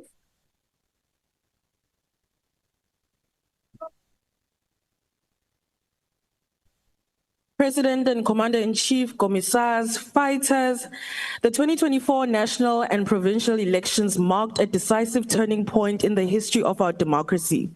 For the first time since 1994, South Africa entered a new political era, one that ended 3 decades of single-party dominance and ushered in a more competitive, coalition-based landscape at a national and provincial level. The transition through complex affirms that our democracy is slowly maturing. The Independent Electoral Commission remains the bedrock of our democratic system. Its impartiality and efficiency are the foundation upon which our electoral legitimacy rests. However, the 2024 elections revealed significant strains in its operations, from delays in results transmission to the long queues and failures of the VMDs. These technical and administrative lapses risk eroding public confidence in the IEC. Integrity in the electoral processes extends beyond administration. It begins with those who run and oversee elections. Lifestyle audits and security vetting are indispensable tools for preventing corruption and conflicts of interest within both political and electoral institutions. The EFF calls for the IEC staff and commissioners who play a critical role in our electoral system to be subjected to security vetting and lifestyle audits. 2 months before the elections, the Portfolio Committee conducted an oversight visit at the IEC offices. When the IEC officials tried to demonstrate how the VMD operates, the devices malfunctioned in front of committee members. And the IEC assured the committee that this would be fixed before the elections. We were disappointed when the VMD stopped working on the day of elections, which led to long queues, voters being frustrated, and some even walked away without voting. The IEC spent millions on these devices, and they've been consistently failing at every election. The 58% voter turnout is the lowest since our democratic elections in 1994. And this highlights the failure of the IEC in getting more people registered to vote, particularly the youth. To reverse this trend, voter education must be transformed from a seasonal campaign into a permanent civic education program embedded in schools, tertiary institutions, and workplaces. The EFF will table a private member's bill on automatic voter registration, which seeks to address the low levels of registration among the youth. While we welcome the move away from ANC-aligned unions and election staff and the employment of many young people during elections, we, however, want to highlight the poor levels of training that they received, which was evident in many voting stations where the IEC staff did not know how the Section 24A worked. Thank you. The IFP.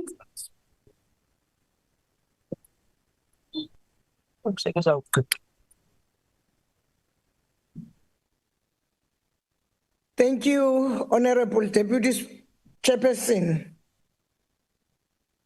Great institutions stand the test of time, and the IEC has done so throughout the post-apartheid era. Since 1994, its records reflects an unwavering commitment to transparency, efficiency, and continuous improvement.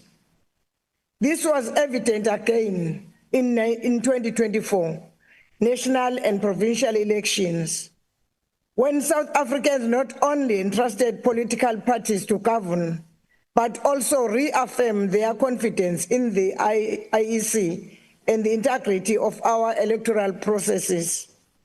The IFP notes the chairperson's acknowledgement that the institution is not without its imperfections. His honest observation that no election is free of challenges. It's appreciated. However, it is worth nothing that he emphasized that the scale of challenges encountered did not affect the overall outcome of the elections.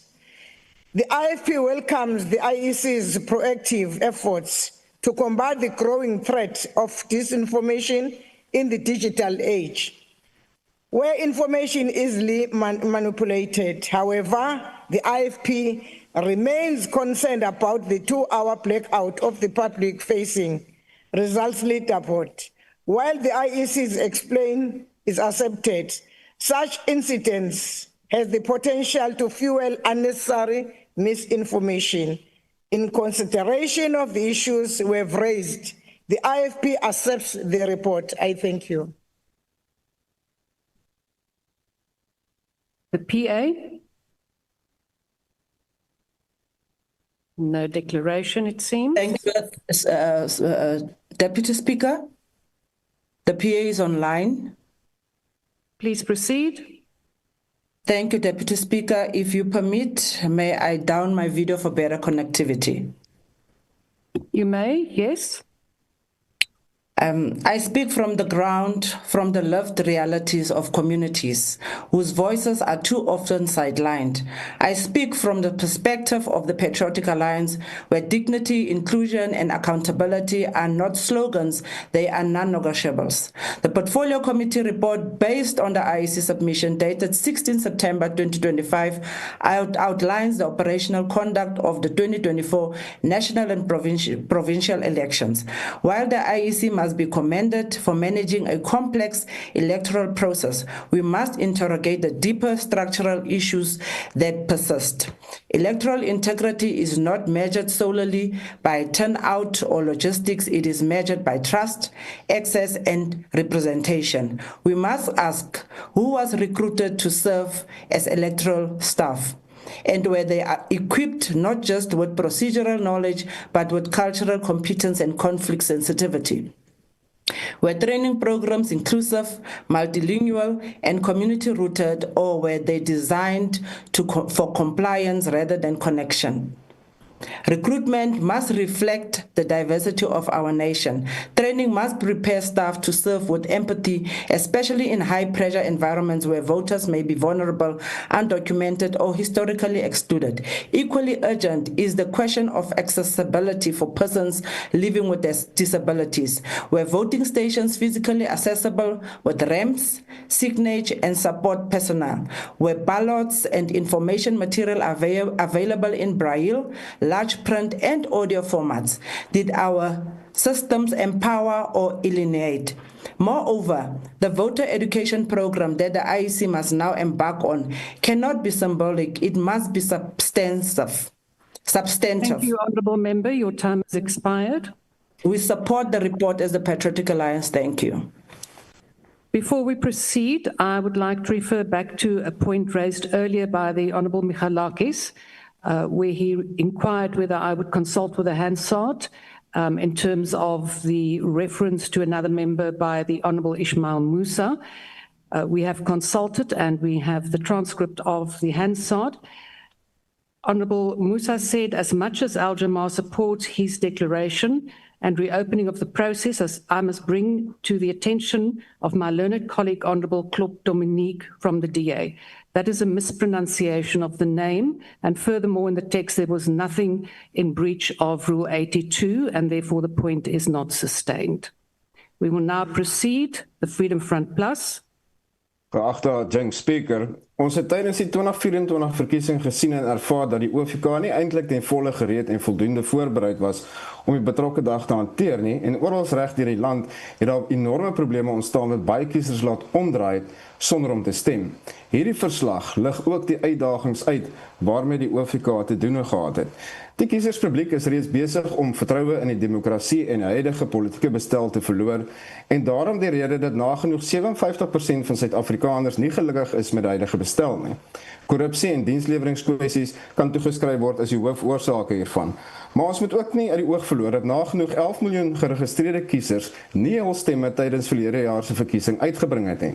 Persentasie gewys het 89% van kiesers hul kruisies in 1999 getrek, en in 2024 was dit maar slegs 58% gewees.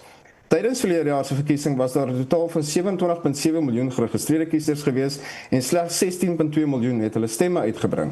Dus het kiesers se satisfaksie met demokrasie afgeneem. Aan die ander kant gee demokrasie aan mense wat mag stem die geleentheid om vir partye of mense te stem wat vir hulle die beste besluite sal maak. Dis kies die bevolking self hulle leiers wat hulle moet verteenwoordig, maar ongelukkig is van daardie leiers betrokke by grootskaalse korrupsie en skade die kiesers se vertroue in die stelsel net al hoe meer. Dus moet elke geregistreerde Suid-Afrikaner sy of haar stem gaan uitbring, juis om toe te sien dat hierdie korrupsie en korrupte leiers met wortels en tak uitgeroei word. Ons kan nie toelaat dat die publiek vertroue in die demokratiese bestel verloor en sodoende veroorsaak dat niemand meer belangstel om verder in die stelsel deel te neem nie. Ons moet waak daarteen en alles in ons vermoë doen om toe te sien dat die OVK sy werksaamhede sorgvuldig kan uitvoer en dat daar nie weer probleme ontstaan soos met verlede jaar se verkiesing nie. Die Vryheidsfront Plus ondersteun die aanbevelings van die verslag. Dankie, Jink Speaker. Action essay.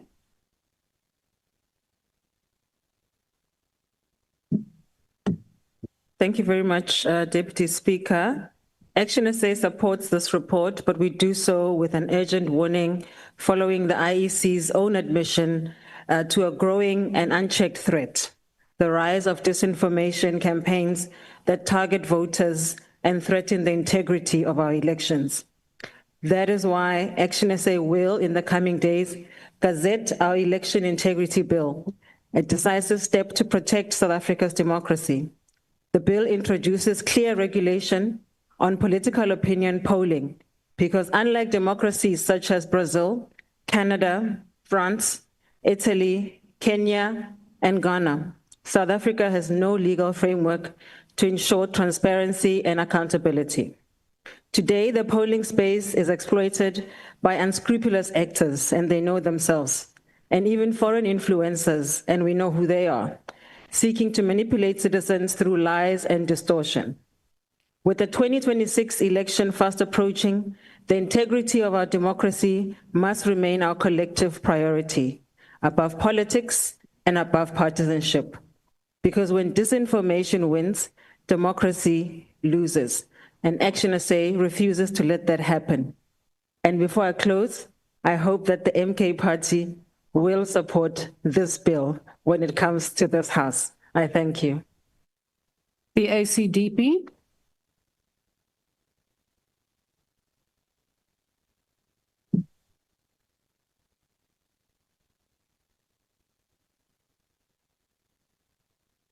Honourable Deputy Speaker, this report on the 2024 elections underscores both operational strengths and systemic vulnerabilities in South Africa's electoral architecture. The ACDP agrees with the Portfolio Committee's recommendations in the view of digital safeguards, as this aligns with broader concerns about electoral interference and data protection in the digital age. This report invites scrutiny of budget allocations, legislative oversight, and the readiness of Home Affairs to support future electoral cycles. The ACDP calls for urgent reforms in identity verification. Real-time interoperability is needed between the IEC and Home Affairs databases, with biometric safeguards to prevent disenfranchisement. We urge independent audits of electoral technology, cybersecurity protocols, and contingency plans for digital failures. The ACDP's commitment to inclusive governance, we commit to inclusive governance, but cannot support thresholds to consolidate power proposed by some parties within the GNU. We do align ourselves with the call for mobile registration units, vernacular outreach, and accessible polling stations in underserved areas. In addressing staff preparedness, the ACDP advocates for standardized training modules with performance monitoring and community-based recruitment to improve trust and efficiency.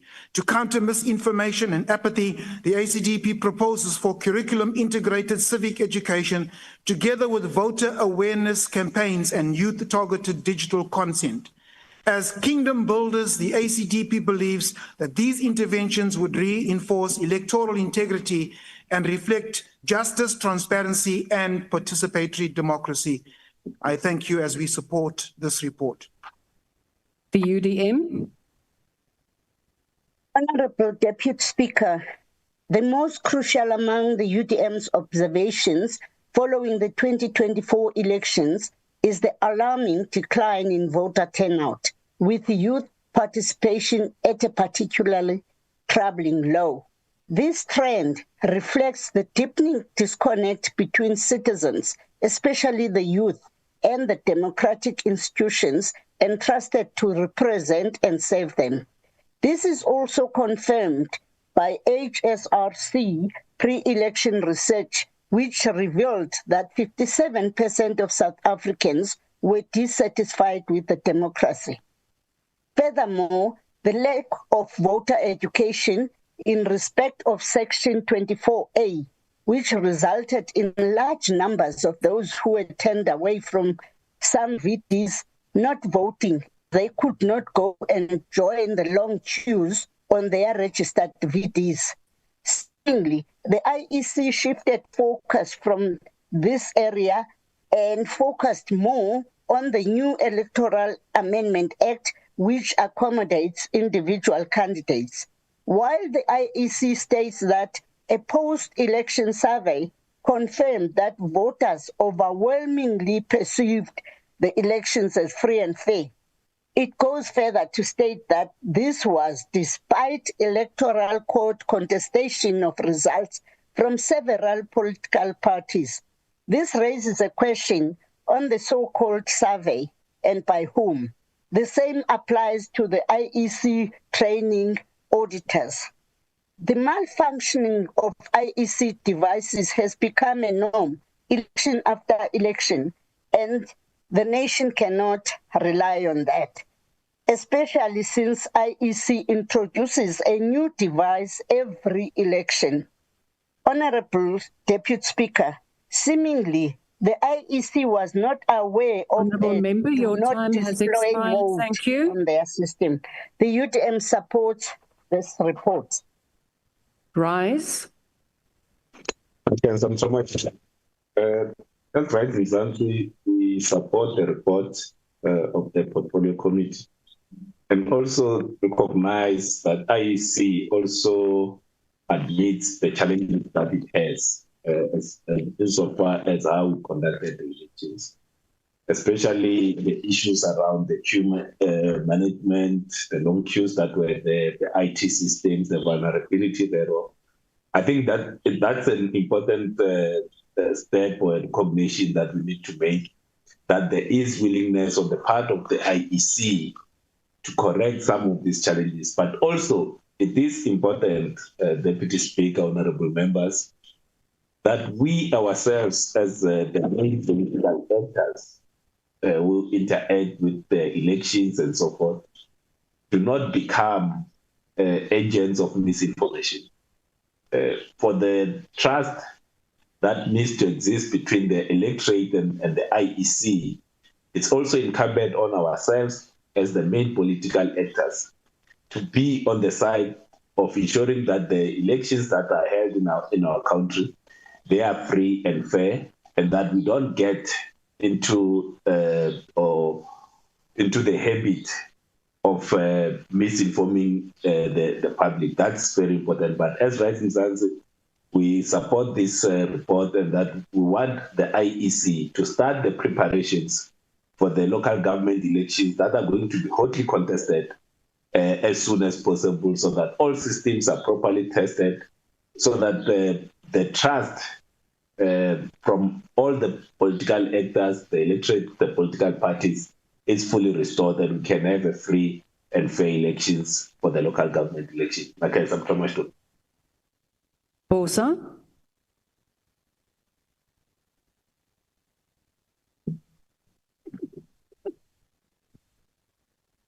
Thank you very much, Madam Deputy Speaker.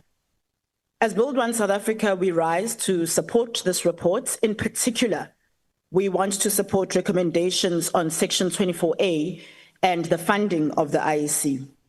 The consequences of Section 24 were evident in the 2024 elections, and that they demonstrated how legislation can be, and in this instant was, very removed from the realities of those who are on the ground. Voters were required to update their addresses with the IEC before election day. However, they faced difficulties when it came to the day of elections, in that a nurse who, for instance, moved away from the city to go work, or a student who lives on campus away from home, were at risk of being turned away from the polls, and many were. And so we can't call ourselves a free democracy when the system actually ultimately denies votes, denies voices, and denies power. That actually denies democracy. So that's the first. The second is that at the same time, government has been defunding the IEC, which comes out in this report. This year alone, the Electoral Commission had its budget shed or slashed by 240 million, with Treasury proposing a 250 million cut next year. So as this happens, millions of new young voters remain unregistered, education outreach is at an all-time low, And so when you cut the IEC budget, you cut voter education, you cut the ability of South Africans to participate in shaping their future. And so it's not just a spreadsheet decision, it's actually a political decision. And the impact is very real. It means a whole generation risk becoming spectators and not participants in the country that they are meant to inherit. And so we support the reports, we support those recommendations in ensuring that the IEC remains able to deliver on democracy in this country. I thank you. The ATM. No declaration. Al-Jamaa. Thank you, Honourable Speaker. Al-Jamaa supports and acknowledges the report table. Al-Jamaa takes the opportunity to extend our appreciation to the IEC for conducting a successful election under strenuous circumstances and conditions, ensuring that our democracy continues to function peacefully and credibly. At the same time, Al-Jamaa remains concerned about issues that emerged from this election, some logistical shortcomings, delayed results, and concerns raised by smaller parties regarding transparency and equitable access needs to be resolved. As Al-Jamaa, we believe that democracy is strengthened not only by fair outcomes, but also by processes that are transparent and inspire confidence among small and big political participants. The IEC needs to continue encouraging voters to vote, as we note the apathy amongst many citizens still exists. Al-Jamaa stands firm for the Home Affairs Committee to continue to ensure that it remains fair, inclusive, and reflective of the will of all South Africans. We also urge the IEC to continue improving voter education and access, especially in rural and disadvantaged communities, so that no South African is left behind in exercising their constitutional right to the right to vote. Al-Jamaa supports to strengthen the independence and capacity of the IEC as a cornerstone of our democratic system, whilst ensuring accountability, fairness, and inclusivity for all political stakeholders. I thank you. Malibongwe. The NCC. No declaration. PAC. No declaration. UAT. No declaration from UAT. Thank you. Good. No declaration. The ANC.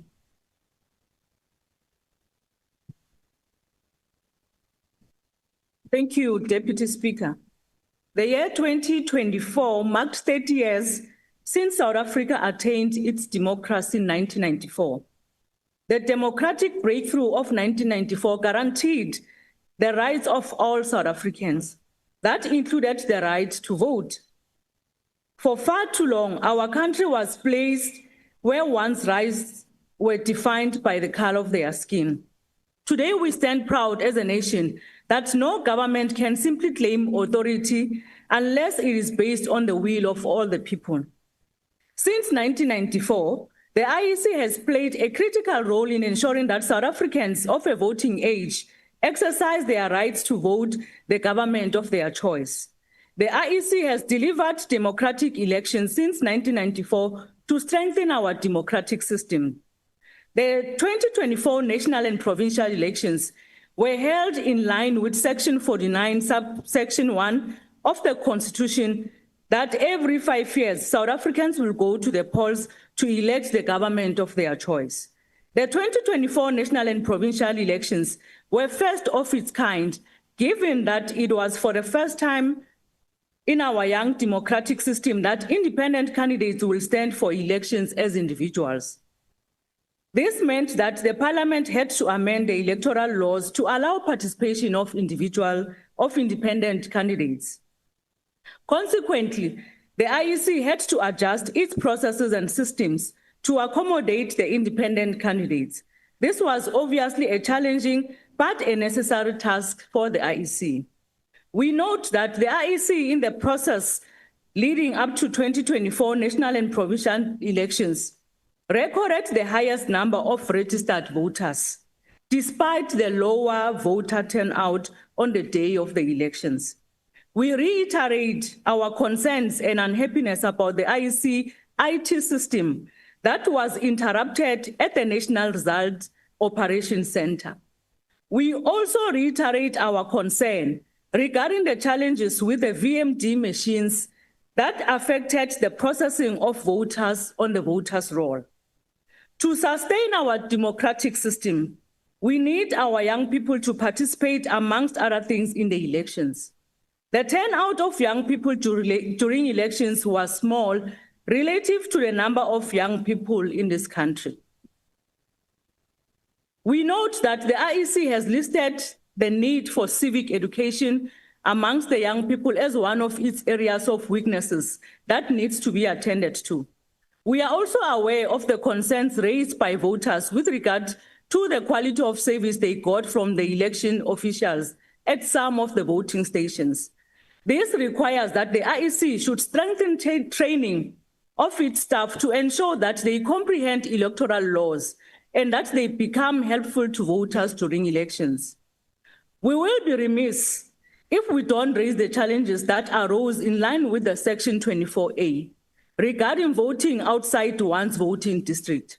While this is necessary, our concern is that it was not communicated thoroughly to empower our people with the knowledge on what to do in the event they find themselves outside their voting districts. The IEC should take a closer look on the application of Section 24A to ensure that our people are not frustrated during elections. Our call, however, is that the IEC should draw on lessons learned in 2024 national and provincial elections in their preparations for 2024 local government elections. We are not going to dwell here on who and who did not win any on voting. The thieves themselves went to the courts, they approached the courts and tested this, and they lost the court bid that they went to. Now they want to come here and want to grandstand about them having had won elections. In 2024, Honorable members, let us not count this. 24 national elections. There are many by-elections that are taking place across our country. That proves, it's a real proof on who the people of South Africa are voting for. Go and claim in the streets then, Gandla. I thank you. Thank you, Honorable Member. I now recognize the Honorable Chief Whip. Honorable House Chair, I move that the report be adopted. Honorable members, the motion is that the report be adopted. Are there no objections? The Chief Whip of the MKP. Thank you, House Chair. We object, and because of the behavior, we call for division. Thank you. Thank you. A division having been called, honorable members, a division having been called, the bells will be rung for 5 minutes.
will be considered to here. And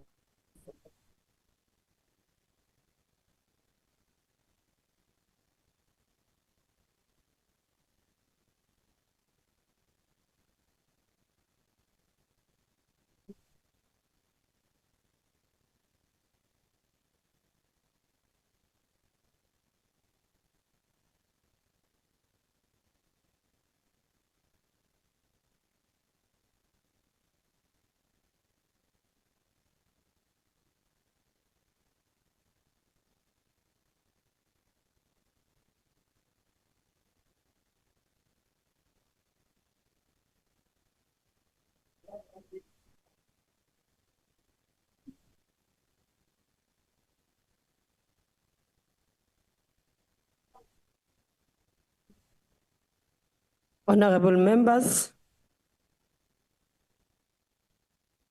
the Speaker has determined that in accordance with the rules, a manual voting procedure will be used for this division.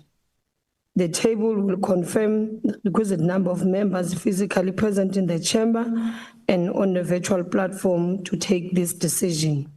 Party whips will then be given an opportunity to confirm the numbers. Voting in favor. 4, okay. FF plus? Thank you, House Chair. We are 3 members online voting in favor. Action SA?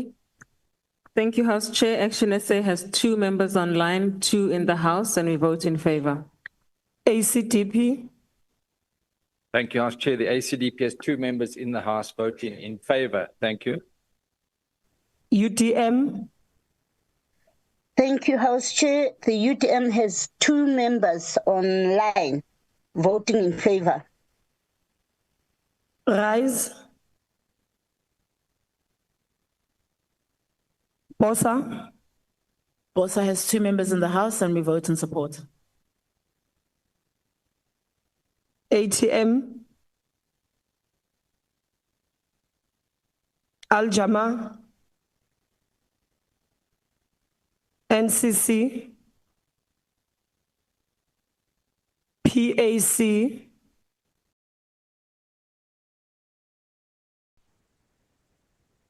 Good. Is there any member that wishes to abstain or vote differently to their party? Thank you, honorable members. The voting session is now closed and we'll get the results now.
Honorable members, no member abstained. The noes are 45 and the yes are 236. The question is accordingly agreed to. I will ask the secretary to read the 4th order. consideration of report of Standing Committee on Auditor-General on allegations made against Auditor-General of South Africa by former Chief People Officer in Office of Auditor-General. Thank you. I will now recognize the member of the committee to introduce the report, Honorable Maduna.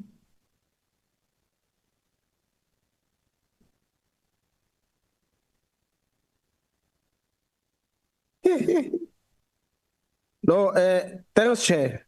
I want to start by saying A great writer once said, transparency isn't about what, it's about building the belief in our why.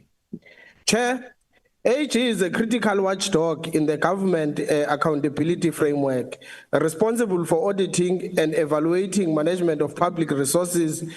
Therefore, it is vitally important to ensure their independence, that they are free from any form of unethical and unprofessional behavior, also fraud and corruption. Thereof, it is in this spirit that the Standing Committee considered Mr. Mabaso's allegation.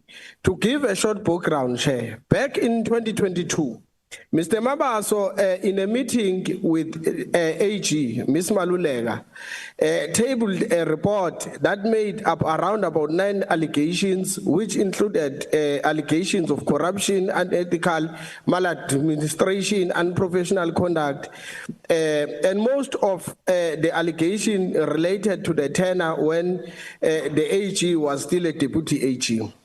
Mr. Mabaso was still employed as a chief people's officer at the office of the AG. It is alleged that in this meeting, Mr. Mabaso tried to extort unauthorized ratification in form of exit agreement with pay in exchange for not disclosing this allegation. It is further alleged that Mr. Mabaso made threats in this meeting to the now AG that should these demands not be met, then he will disclose this information. After this meeting, the AG then informed the deputy AG, Mr. Chauke, and requested an internal investigation into the allegation of Mr. Mabaso against her. The AG then reported the matter to the scorer of the 6th Parliament. She claims to have done this in the interest of transparency and accountability. According to our records, Mr. Mabaso raised the matter shortly thereafter to SCOA, which included allegations that he leveled against AG, which included, among others, corruption, unethical behavior, unprofessional conduct, such as irregular appointment of a head of communication and irregular awarding of loan to a former AG. The 6th administration chair dealt with this matter by engaging the then deputy AG, who informed them that they've commissioned an independent investigation to this matter. And when they received the results around September 2022, they engaged around the matter. Based on the opinion that they would have received from Advocate Khul, they decided that there were no possibility of possible wrongdoing, maladministration, and unethical conduct or corruption done by AG. However, pointed to some weaknesses in controls that needs addressing at AG, which we would deal with at a different time.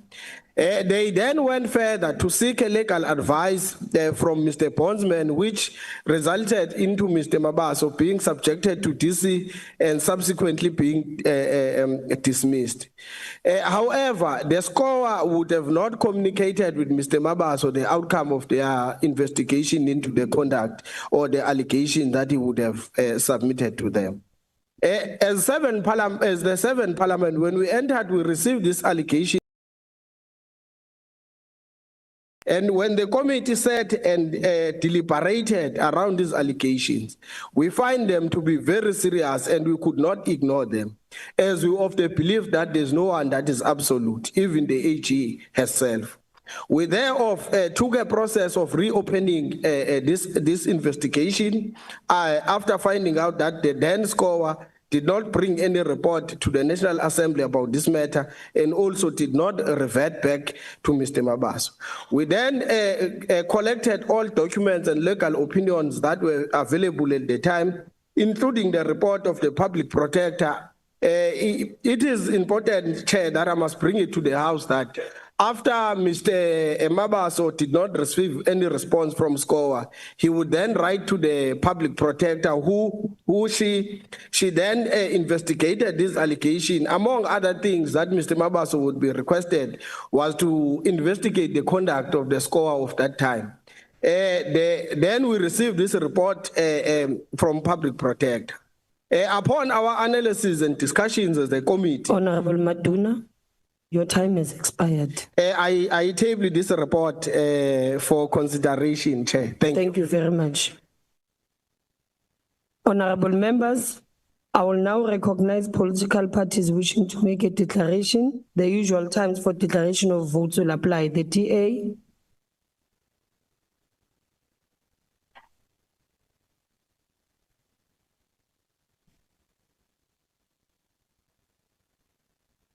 Honorable Vilakazi, we provide a seat here necessarily for that so that you don't take time. Proceed.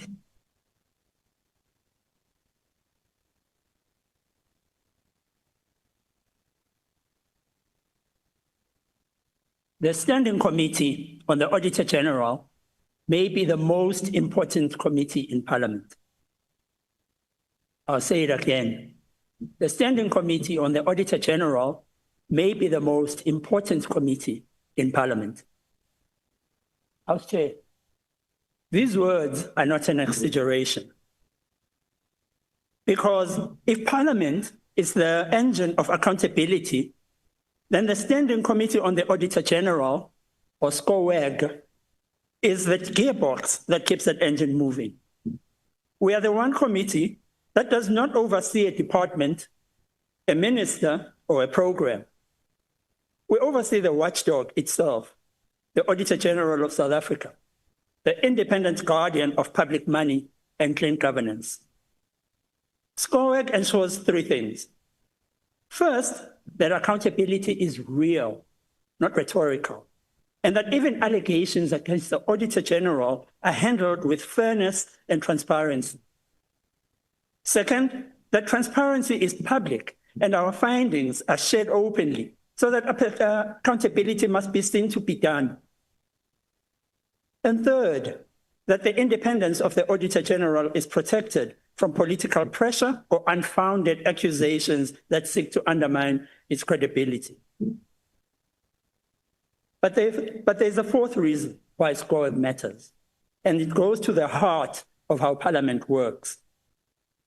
Every other committee in this House, from SCOPA to COCTA, from health to higher education, relies on the Auditors General reports to hold their departments to account. These committees can only do their work effectively if they can trust the accuracy and independence of the Auditor General's reports. If the AG's work is ever compromised, Parliament's entire oversight system collapses. That is why SCOWAG's work of ensuring the AG's integrity and credibility enables every other committee to do its job with confidence. Chair, the report before us today demonstrates that principle in action. It deals with allegations of corruption and maladministration directed at the Auditor General and made by a former senior official. From the outset, SCOWAG handled the matter with fairness and diligence. We reviewed all relevant documents, including legal opinions, audit committee reports, and Parliament's own legal advice. We also noted the Public Protector's findings, which confirmed that there was no wrongdoing by the Auditor General and that the matter had been properly investigated. After considering the evidence, the committee found no prima facie proof of misconduct and reaffirmed the earlier conclusion that the complaint was without merit. We also verified that control weaknesses identified in earlier reviews have since been corrected through new policies, legislative amendments, and stronger government practices. This is how accountability should work. Even unproven allegations are handled transparently and used to strengthen systems. This report shows that the AG remains accountable, transparent, and independent, and that this committee's oversight strengthens public confidence in the watchdog. Chair, the Democratic Alliance supports this report. We do so because it upholds the principles that sustain good governance: accountability, transparency, and respect for every taxpayer's rand. So yes, Chair, I'll say it one more time. The Standing Committee on the Auditor General may be the most important committee in Parliament. And as we move forward, may this House never forget that protecting the independence of the Auditor General is protecting the heartbeat of democracy itself. I thank you. Thank you, Honorable Member. MK.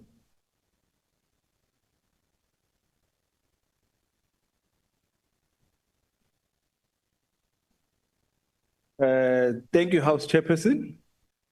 Nami ngokunjalo, House Chair, I would like to salute and welcome our new second Deputy President, Comrade Tony Yengeni Ngokeli, siyakwamukela. Nani manifuna ukujoyina sondelani. Ngizonixoxa sinenza amakhansela ngale. Chairperson, MK Party views as serious the allegations leveled against the Auditor General. These allegations, made by former Chief People Officer at the AGSA, were not leveled at the Office of the Auditor General, but against the incumbent. Parliament had to act swiftly to protect the integrity of the Auditor General of South Africa so that the office is not tainted by these allegations, considering the Auditor General is one of the foremost institutions supporting constitutional democracy and its role in the ecosystem of accountability. Parliament places significant reliance on the work and reports of the Auditor General and to fulfill its constitutional mandate and oversight responsibilities. It is important that our starting point is a principled one based on fairness, transparency, and justice. As MK Party, we had to first satisfy ourselves that these allegations against the Auditor General were not swept under the carpet and that the rights of the complainant are not violated. Equally, we had to remind ourselves that these allegations have been there for some years now, and that failure to address them will be unfair and prejudicial to the Auditor General. We could not have the Auditor General living under a cloud of allegations whilst leading the supreme audit institution of our country. We are satisfied that the Standing Committee on the Auditor General, which has made the mandate to oversee the business of the Auditor General, has discharged its responsibilities well and has dealt with the matter in a fair manner. When the complainant was not satisfied with how SCOAG in the past or in the last administration had handled the matter, the current SCOAG was willing to go back and evaluate how the matter was previously addressed. We note that SCOAG reached the conclusion it reached after receiving independent assurances from legal advisors and the public protector. Another reason why it is vitally important to act swiftly on these serious allegations is because we cannot afford to have us sitting on a compromised AG who can be blackmailed or manipulated, especially with the level of criminality we see in this mafia state under the control of the biggest cartel of the day, the so-called Government of National Unity. There's another important aspect which MK Party believes is worth highlighting. The investigation into these allegations identified shortcomings in internal controls in the AGSA.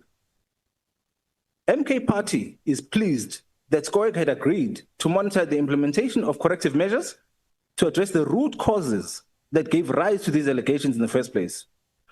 Regular reporting by the AGSA on the internal controls is of critical importance.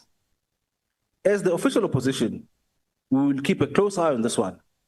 As MK Party, we urge SCOAG to pay attention to the role of the audit committee within AGSA and the appointment process of members to ensure independence and fairness. We believe that the AGSA should not only subscribe to the highest ethical standards, but it should be seen to be accountable as well.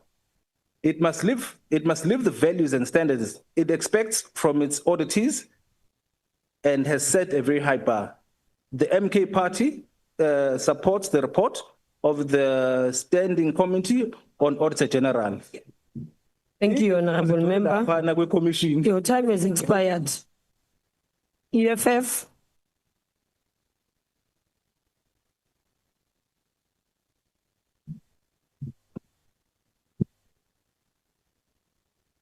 Thank you very much, House Chair. Mandibulise, Commander-in-Chief, Commissars, the ground forces, the proud members of the economic freedom fighters and the initiators of an ongoing ad hoc committee that seeks to stop the stealing of heart and soul of our country. Members of this House, the report that is before us is a testament to the integrity and diligence of the Standing Committee on Auditor-General in its engagement with the Office of Auditor-General of South Africa. It thoroughly addresses the allegations made by Mr. Mabaso against the Auditor-General of South Africa. This was done with utmost objectivity, absolute clarity, and scrutiny.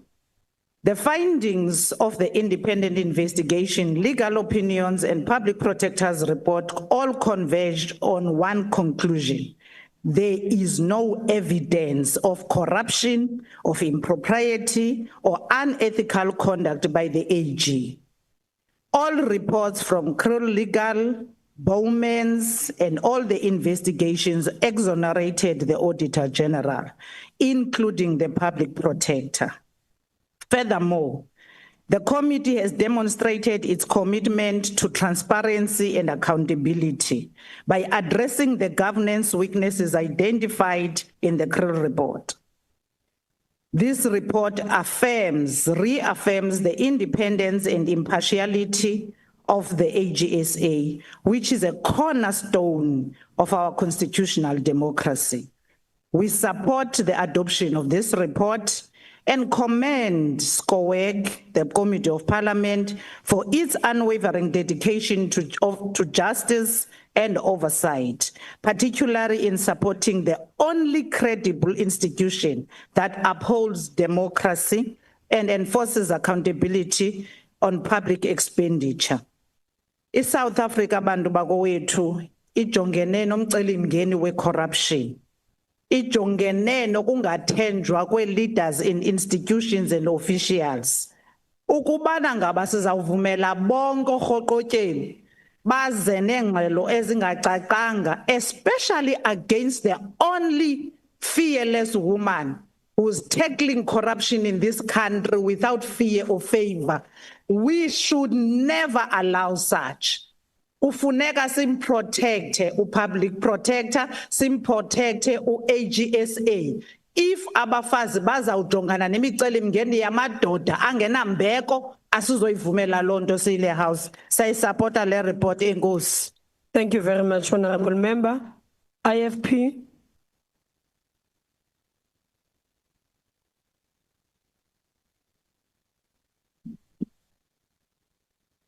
Thank you, Honorable House Chair.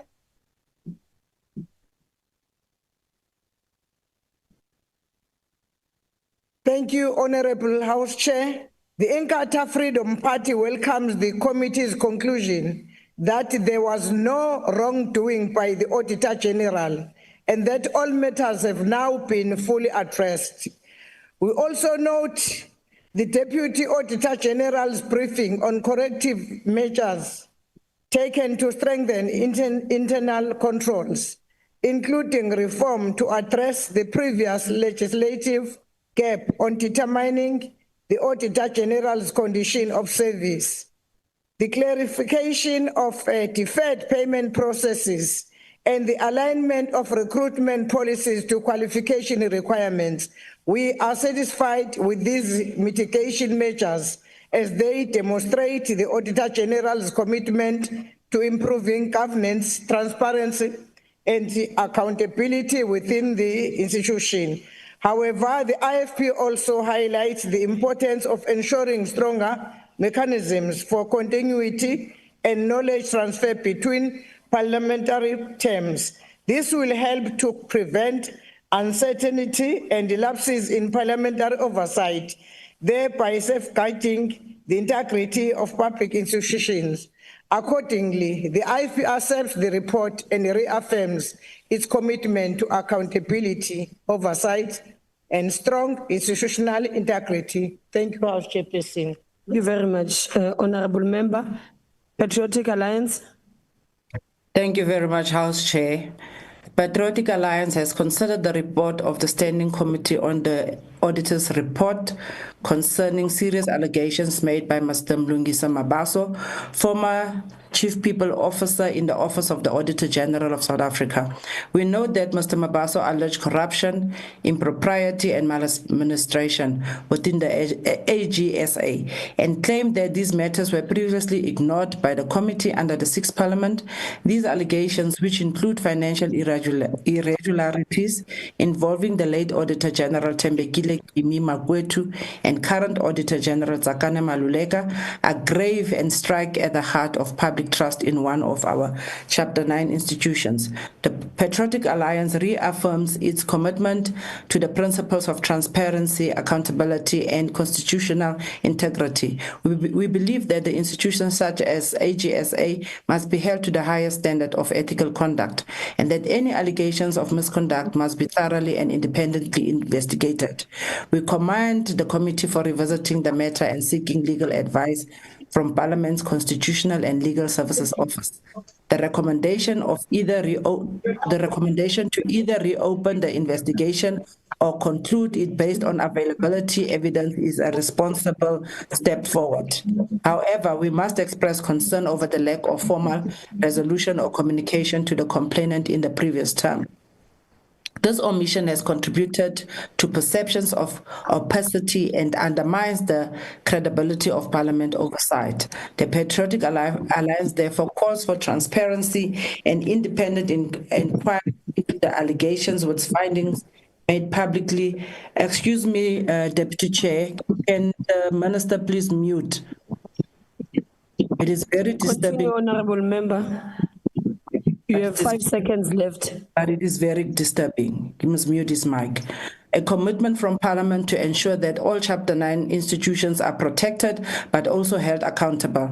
A review of the processes by which such complaints are handled to prevent future lapses in oversight. We stand for a Parliament that is fearless in its... Honorable Member, your time is expired. And we will continue to advocate for the integrity of our democratic institutions. Thank you very much. For the report, thank you. FF Plus. No declaration, House Chair. We support the report. Thank you. Action SA.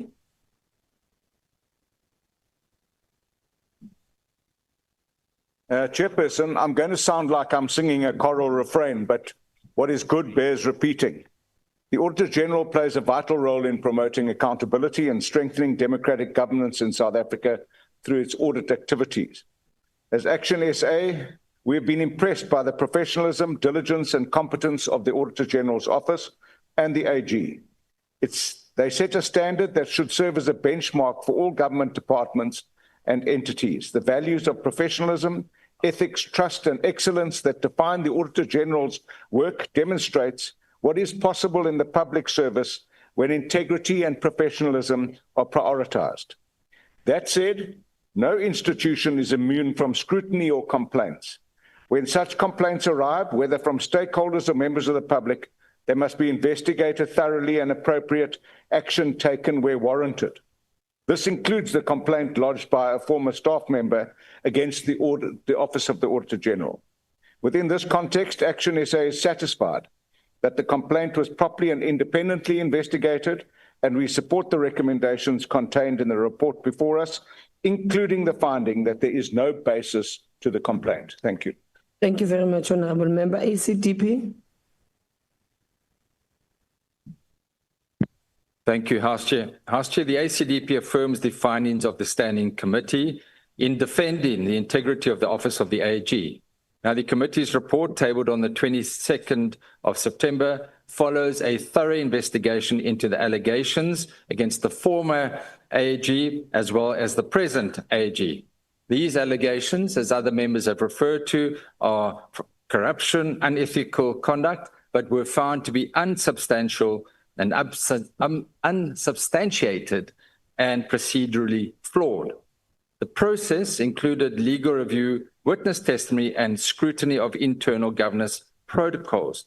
And it concluded that the Auditor General acted at all times within the bounds of their mandates, that is the previous Auditor General and the present Auditor General, and that no evidence supported the claims of misconduct.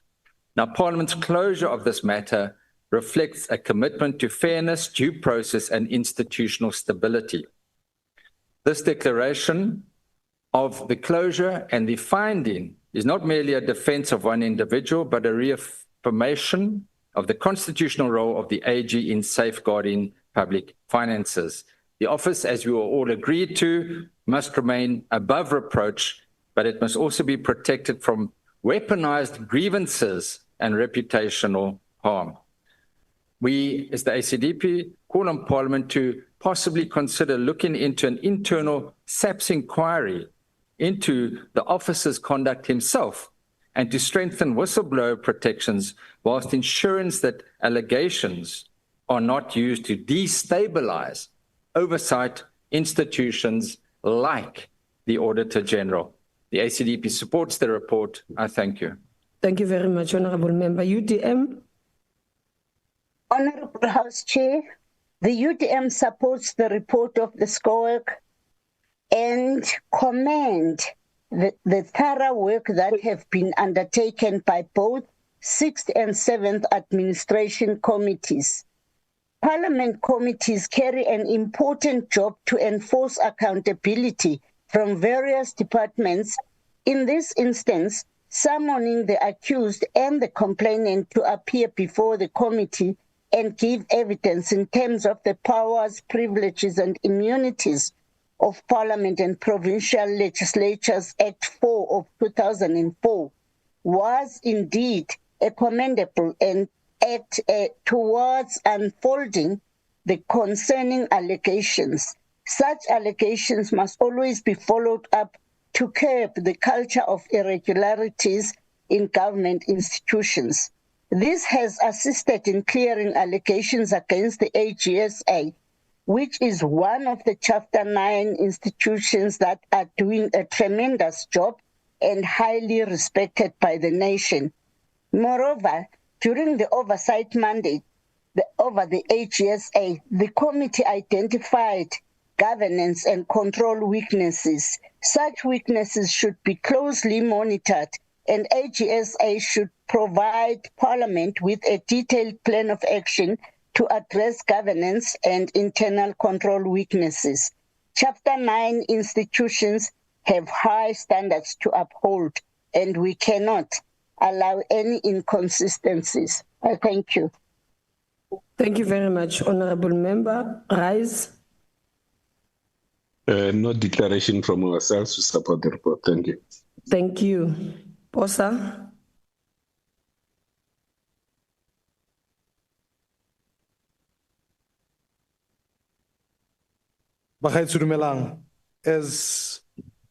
As Build One South Africa, we want to welcome the report and the work that has been done by the Standing Committee on the Auditor General.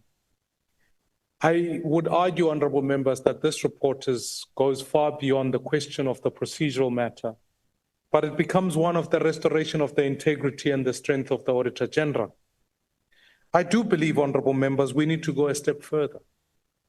We need to ensure that Chapter 9 institutions are protected and are served well with the appropriate resources to fight the real enemies of progress, who are those who are stealing, manipulating audit outcomes, and dismisser of the work that the Auditor General does.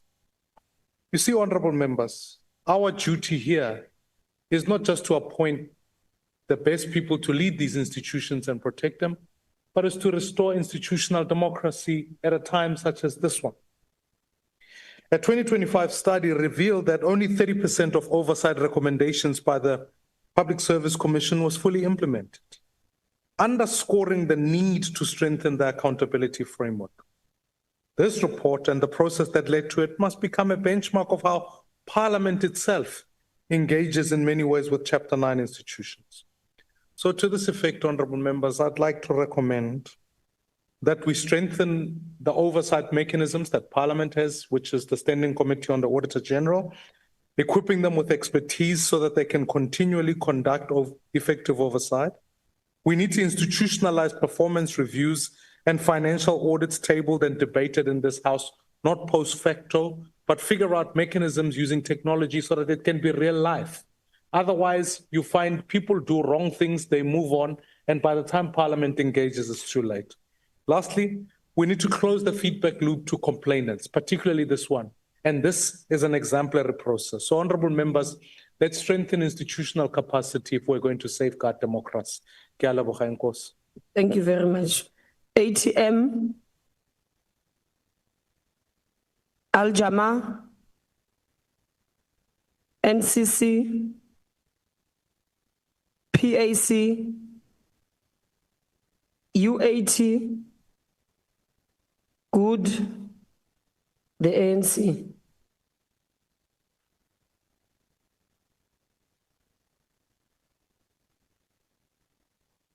Thank you, House Chairperson.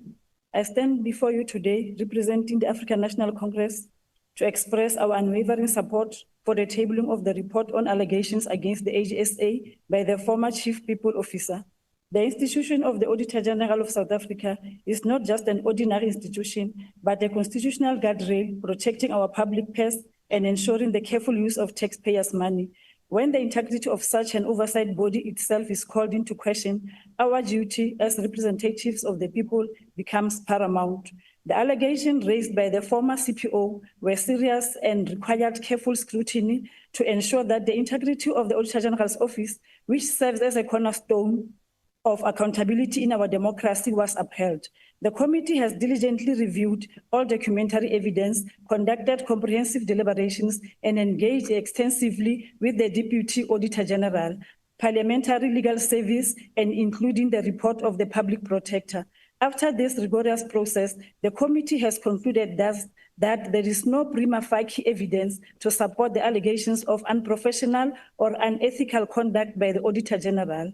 House Chairperson, the complexity of the allegations made demanded a process that was not only thorough, but legally compliant. Our parliamentary legal services reiterated the necessary clarity on the scope of the committee's constitutional oversight powers and crucially affirmed the principles of procedural fairness required for the said hearing. It served as our guide, ensuring all submissions from Mr. Mabaso, AGSA and Public Protector, every piece of evidence and all relevant parties and stakeholders were handled within the strict defensible limit of the law. The findings in the report highlighted some critical weaknesses within the AGSA internal environment that must be noted by this House. The report underscores the proactive measures that taken the AGSA to address governance and control weaknesses identified in the legal review. This includes legislative amendments, enhanced recruitment policies, and systemic reforms to strengthen internal control. The adoption of a new talent attraction policy and the implementation of robust monitoring mechanisms reflect AGSA determination to prevent a recurrence of past challenges and ensure compliance with its constitutional mandate. We further acknowledge the step taken to safeguard the leadership and staff of AGSA from unethical conduct, including enhanced background checks, independent ethics reviews, and expanded security clearance procedures. We believe that these measures are critical in protecting the integrity of the AGSA and ensuring that it continues to serve as a beacon of accountability in the public sector. Finally, we commend the Auditor General and her team for their cooperation throughout this process and for their proactive approach in addressing the identified weaknesses. We also acknowledge the committee's effort in ensuring that this matter was thoroughly investigated and resolved in a manner that upholds the principles of good governance. The African National Congress supports this report. I thank you. Thank you very much, Honorable Member. I now recognize the Honorable Chief Whip. Thanks, Honorable Chair. I move that the report be adopted. Honorable members, the motion is that the report be adopted. Are there any objections? No objections. The report is agreed to. The Secretary will read the last order. Consideration of report of Portfolio Committee on Planning, Monitoring and Evaluation on oversight visit conducted between 24th and 28th March 2025. I will now recognize the chairperson of the committee to introduce the report. Honorable Mukweba. Thank you very much, House Chairperson. It is my privilege to present the 2025 Oversight Report, a critical reflection of our nation's efforts to enhance governance, accountability, and performance within the state machinery. Between 24 and 28 March 2025, the committee conducted oversight visit in Gauteng, assessing the prospects of the implementation of the National State Enterprise Bill and evaluating its operational state of the DPME, the Stats SA, the Brand SA, and several state-owned enterprises, namely Denel, Eskom, South African Airways, and South African Post Office.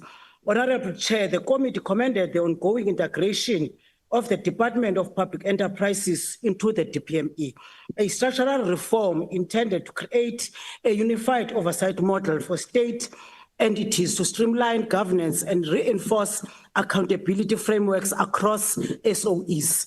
Honorable members, however, the committee remains deeply concerned that the 80% of SOEs assessed failed to meet their performance targets.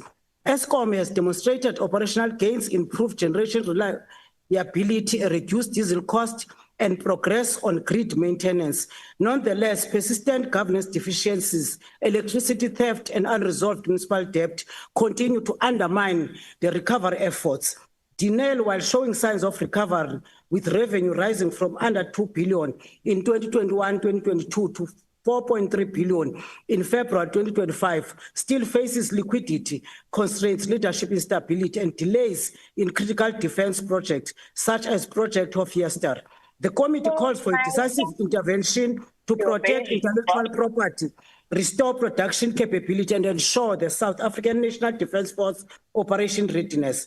Honorable members, South African Airways has emerged from business rescue with renewed stability, achieving a 252 million profit in 2022-2023 and resuming services to 17 destinations. Yet the airline future sustainability depends on addressing executive vacancies, resolving outstanding obligations, and managing limited cash reserves, particularly Zimbabwe's 1 billion debt to SAA. The committee expects a detailed progress report on Mango Airlines within 90 days. Brand SA continues to advance the nation's image under challenging fiscal conditions. Turning to the citizen-facing services, the presidential hotline remains an essential conduit for public feedback and service delivery escalation. Yet, our oversight revealed that it operates below capacity, with low case resolution rates in provinces such as Northern Cape and Mpumalanga. We acknowledge the innovative partnership between the DPME, Vodacom, and the Center for Public Service Innovation, which has introduced a new digital case management. Statistics South Africa continues to demonstrate commendable leadership under severe fiscal and staffing pressures. Chronic underfunding has hampered the production of reliable statistics, especially on poverty and economic trends. In terms of the key recommendations, ministers and deputy ministers must attend oversight engagements and respond to committee recommendations within the set timelines. The National Treasury should prioritize funding for Statistics South Africa and ICT modernization for the presidential hotline. The integration of the DPE, which is the dissolved DPE to DPME, must be accelerated with clear governance protocols. The agent turnaround strategies are required for Denel and SAPO to secure operational sustainability. Eskom's governance framework must be strengthened and aligned with legislative reforms. Brand SA should revitalize its governance, structure, digital systems, and stakeholder partnership. Honorable House Chair, the oversight report is not merely a reflection of institutional shortcomings. It is a call to action. It demands all entities with the state architecture align their operations with the medium-term plan 2024-2029 and the National Development Plan 2030. As a custodians of public trust, we are duly bound to ensure that the recommendations contained in this report translate into measurable improvements in the daily lives of South Africans. Honorable House Chair and honorable members, let us move forward with purpose, collaboration, and resolve, determined to build a capable state that truly delivers for its people. I thank you, House Chair. Thank you very much, Honorable Member. I will now recognize political parties wishing to make declarations. The usual times for declaration of votes will apply. The TA.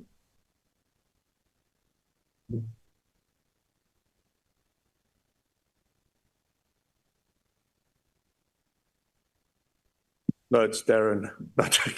The Portfolio Committee on Planning, Monitoring and Evaluation undertook oversight visits to the department reporting entities in Gauteng.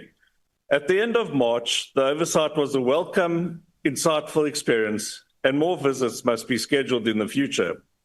Our first visit took us to the head office as we were treated to a nice dose of good news and glowing reports.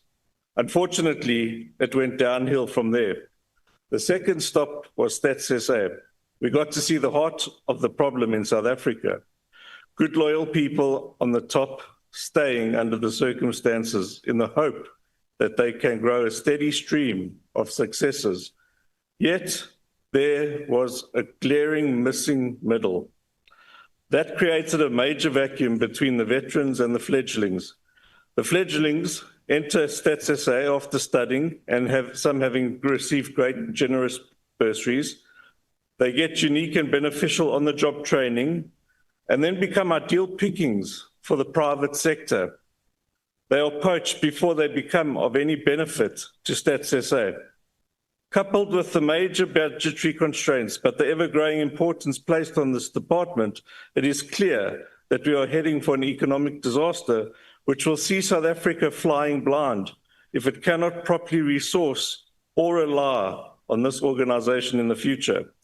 The next day took us to the presidential hotline.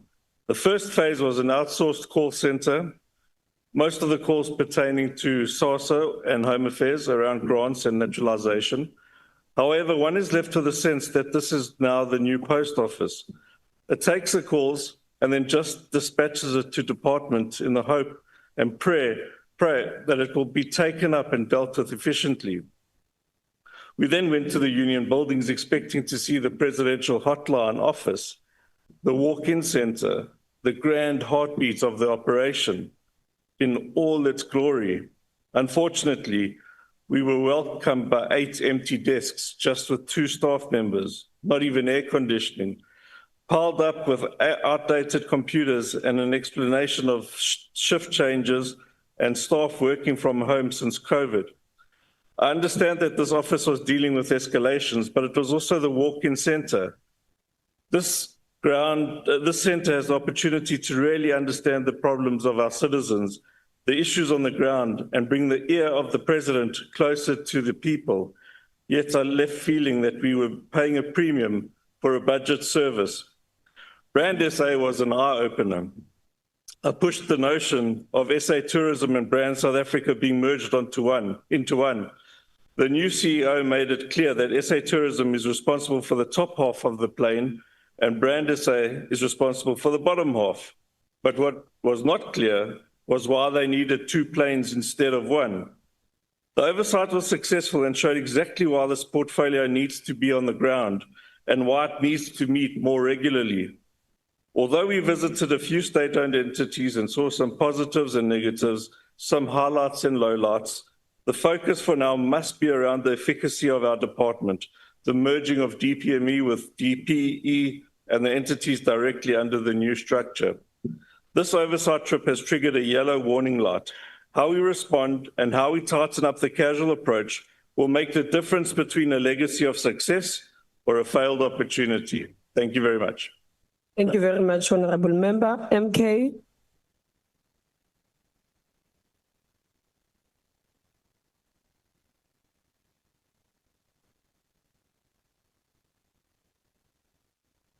His Excellency President Zuma, the First Deputy President, Dr. Shope, the Second Deputy President, Commander Tony Yengeni. As Umkhonto weSizwe, we reaffirm our uncompromising position. We reject everything that undermines the developmental state. The so-called GNU is not a unity government. It is a political cartel that protects privilege, entrenching corruption while ordinary South Africans suffer. Every report, every bill, every initiative it produces is either cosmetic or designed. Honorable members, I'm sorry, honorable member on the podium, please, can we not drown the speaker? We can't even hear. Thank you. You can continue, honorable. Thank you. It's the excitement of Tony Yengeni.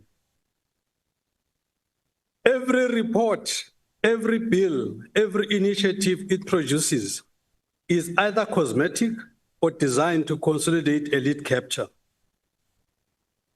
The people of South Africa were told that the Department of Public Enterprises was dissolved.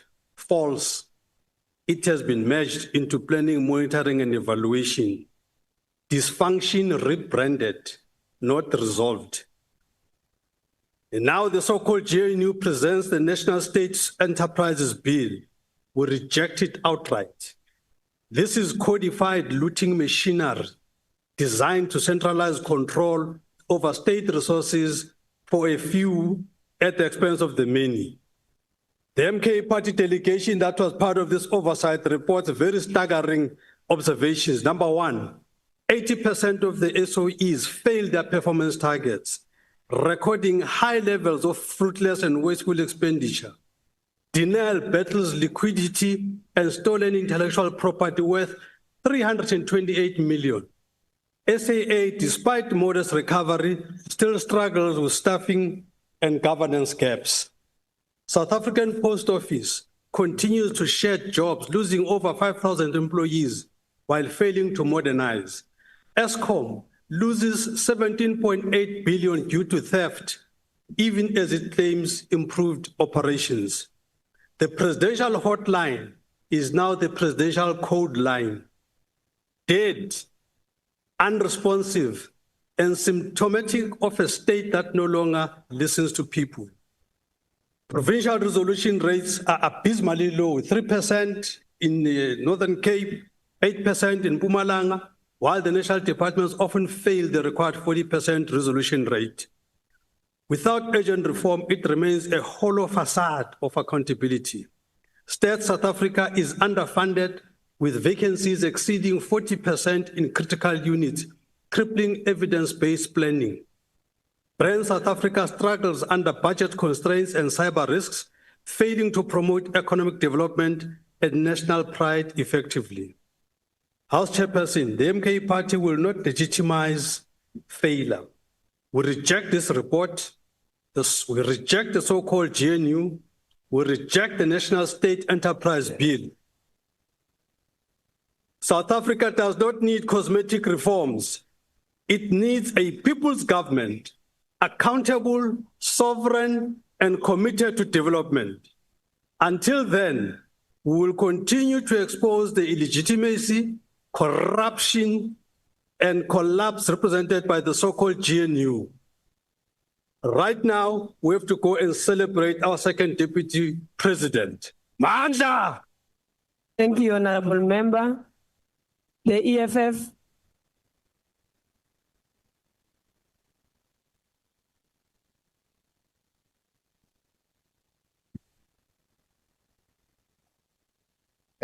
Sibulise kuwe mhlali ngaphambili nakuyo ndlingo ngokubanzi singumbutho Economic Freedom Fighters siye sathatha inxaxheba kutyelelo lwekomiti kwiphondo laseGauteng apho bekumele sijonge ukufaneleka komthetho osaqulunqwayo wamashishini karhulumente iNational State Enterprises Bill. Lo mthetho nophantsi kwesebe iPlanning, Monitoring and Evaluation uceba ukuthatha amashishini karhulumente afana noBrand SA, Dinel, Eskom, State SA, SA Post Office, South African Airways kunye noSITA. Injongo kukwakha ugalelo ebhayini othatha onke amagunya koomphathiswa bamasebe angqamelene nalamashishini afakwe phantsi kukamongameli welizwe. Loo nto singumbutho we-EFF siyayikhaba kuba siyibona njengendlela yokulungiselela ukuthengisa lamashishini koongxowankulu kwaye nendlela lo mthetho ubhalwe ngayo utyeshela usection 26 womgaqo-siseko welizwe. Uba ususa uxanduva lwalwendlu elikujonga ukuba imali karhulumente ichithwa ngendlela efanelekileyo. Sithe xa sityelela i-presidential hotline kwizakhiwo zomdibaniso ePitoli samkelwa bubugxwayiba bendawo engenankangeleko yokuba iphansi komongameli kwaye kungekho nabasebenzi, into ebonakalisa ukuba kungenzeka kukho abantu ababhatalwa behleli endlini. Nangona ubume balamashishini bungaxolisi, sithi masithathe elithuba sincome uState SA nokhokhelwa ngumnu Maluleka. Eli candelo libonisa udidi oluphezulu lwenkokheli kunye nokuzinikela nokusebenzisana kwabo bakhokheleyo. Nangona umsebenzi kaState SA engathathelwa ngqalelo iGNU, kuba nyaka nonyaka kulabiwo mali banikwa imali engangqamelani neemfuno zikaState SA, onoxanduva lokubhenga ubume belizwe ngokwezinga lentsokolo kunye nentswelangqesho. KwaDinel sifikele kwingxaki yongabikho ntsebenziswano phakathi kwamashishini karhulumente apho uDinel ethe wakha iinkanunu zomkhosi welizwe. Unomjingo lo wokuba bathe xa begqibile ukuzakha uArmsco wala ukubhatala iibhiliyoni zeerandi, loo nto ithe yafaka uDinel phantsi koxinezelelo lwezimali. U-Eskom uyaqhubeka ebika ukuba i-load shedding iphelile noxa indawo ezisemaphandleni nelokishi ezihlala abantu abantsundu zisaqhubeka ziqinyelwa umbane kwi-load reduction. Sikakhuthaza uba u-Eskom ohlwayo oomasipala batya imali abantu abathenga ngayo imali umbane endaweni yokuba bayise u-Eskom. Asinalo ke ithema lokuba i-business rescue plan izokwazi ukuhlangula i-SA Post Office kuba indlela eyenziwa ngayo inyasha amalungelo eempula zikaLjaca ngokuthi ivale iposi emaphandleni apho abantu abakhulu baxhomekeke kuyo ukwamkela inkamnkam. Le nkqubo iphinde yadenda amawaka abasebenzi kodwa ilizwe lijongene nengxaki yentswelangqesho. Asixolanga ke impatho esithe sadibana nayo kwa-SAA apho amalungu ekomiti ebevinjwa iinkcukacha ngokwenzekayo kwishishini. Khange sifumane impendulo ezanelisayo xa sibuza ukuba kwenzeke ntoni kwinqunqo yase-SAA kunye noMango. Your time is expired. Thank you. IFP.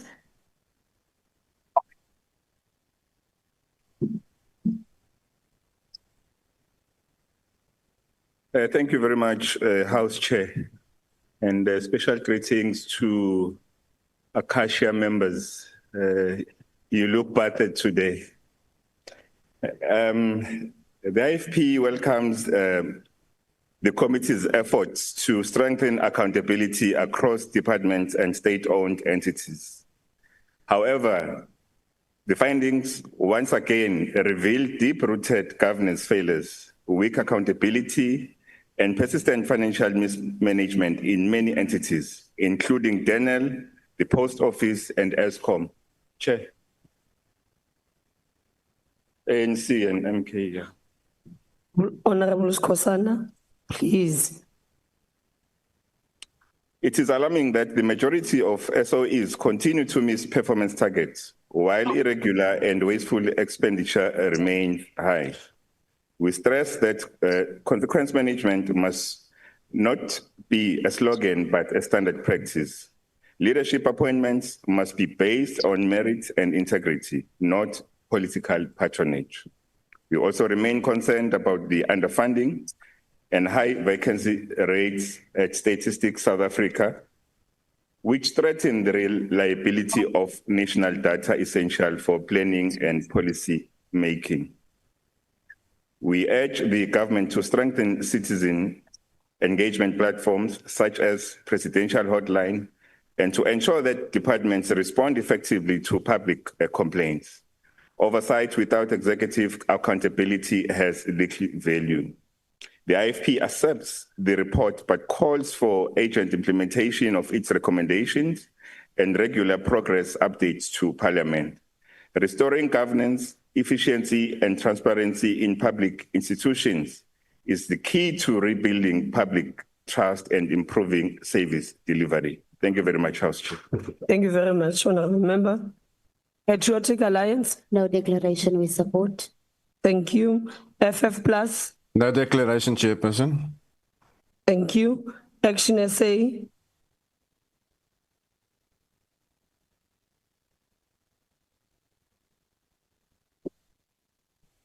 Chairperson, I must declare up front that Action SA has grave reservations about the existence of this department. However, The committee's oversight report reflects the dysfunction of state-owned entities. The National Development Plan fails because state-owned entities fail to deliver on their mandate. The so-called SOE monitoring framework looks good on paper, but has had no real impact or improvement on the ground. Denel was exposed as a relic, technologically outdated, financially crippled, and strategically irrelevant. Its intellectual property has been stolen and sold. Our South African National Defence Force is left without crucial state-of-the-art hardware. The turnaround plan has failed completely, and Project Hoefyster has bankrupted Denel. The South African Post Office should be shut down. Already, it has consumed too many billions of rands in bailouts. Despite retrenchments and cost-cutting, it is still unsustainable. The Post Office is beyond repair. Trying to save it is tantamount to putting lipstick on a pig. At SAA, we've seen some green shoots evident. Asset restructuring and partnerships show progress. Eskom, power generation, is still too inefficient and expensive. Energy costs are strangling the economy. Yes, uptime is better and diesel costs are down, but theft of electricity and non-payment continue. Municipalities owe Eskom 107 billion rand. Stats SA has severe staffing crisis and chronic underfunding and loss of skilled personnel. Without credible, reliable statistics, government is flying blind. The presidential hotline is pathetic and should be closed. CETA, what we saw there was just smoke and mirrors. People no longer believe in it. In conclusion, the committee findings that 2 ministers and 2 deputy ministers rarely attend is a problem. If the ministers attended, we could hold them to account and do oversight. But if I met my deputy minister in a lift, I wouldn't even recognize who that person was. Treasury, COCTA, and the Minister of Electricity must intervene urgently to settle the municipal debt. Reforms must be realistic, measurable, and capacity-based, not political fantasy. We support the report. Thank you. UDM? No declaration, no declaration, House Chair. Thank you. Rise. Bosa? No declaration from Bosa. Thank you. ATM? Al-Jama? NCC? EAC? UAT? Good? The ANC?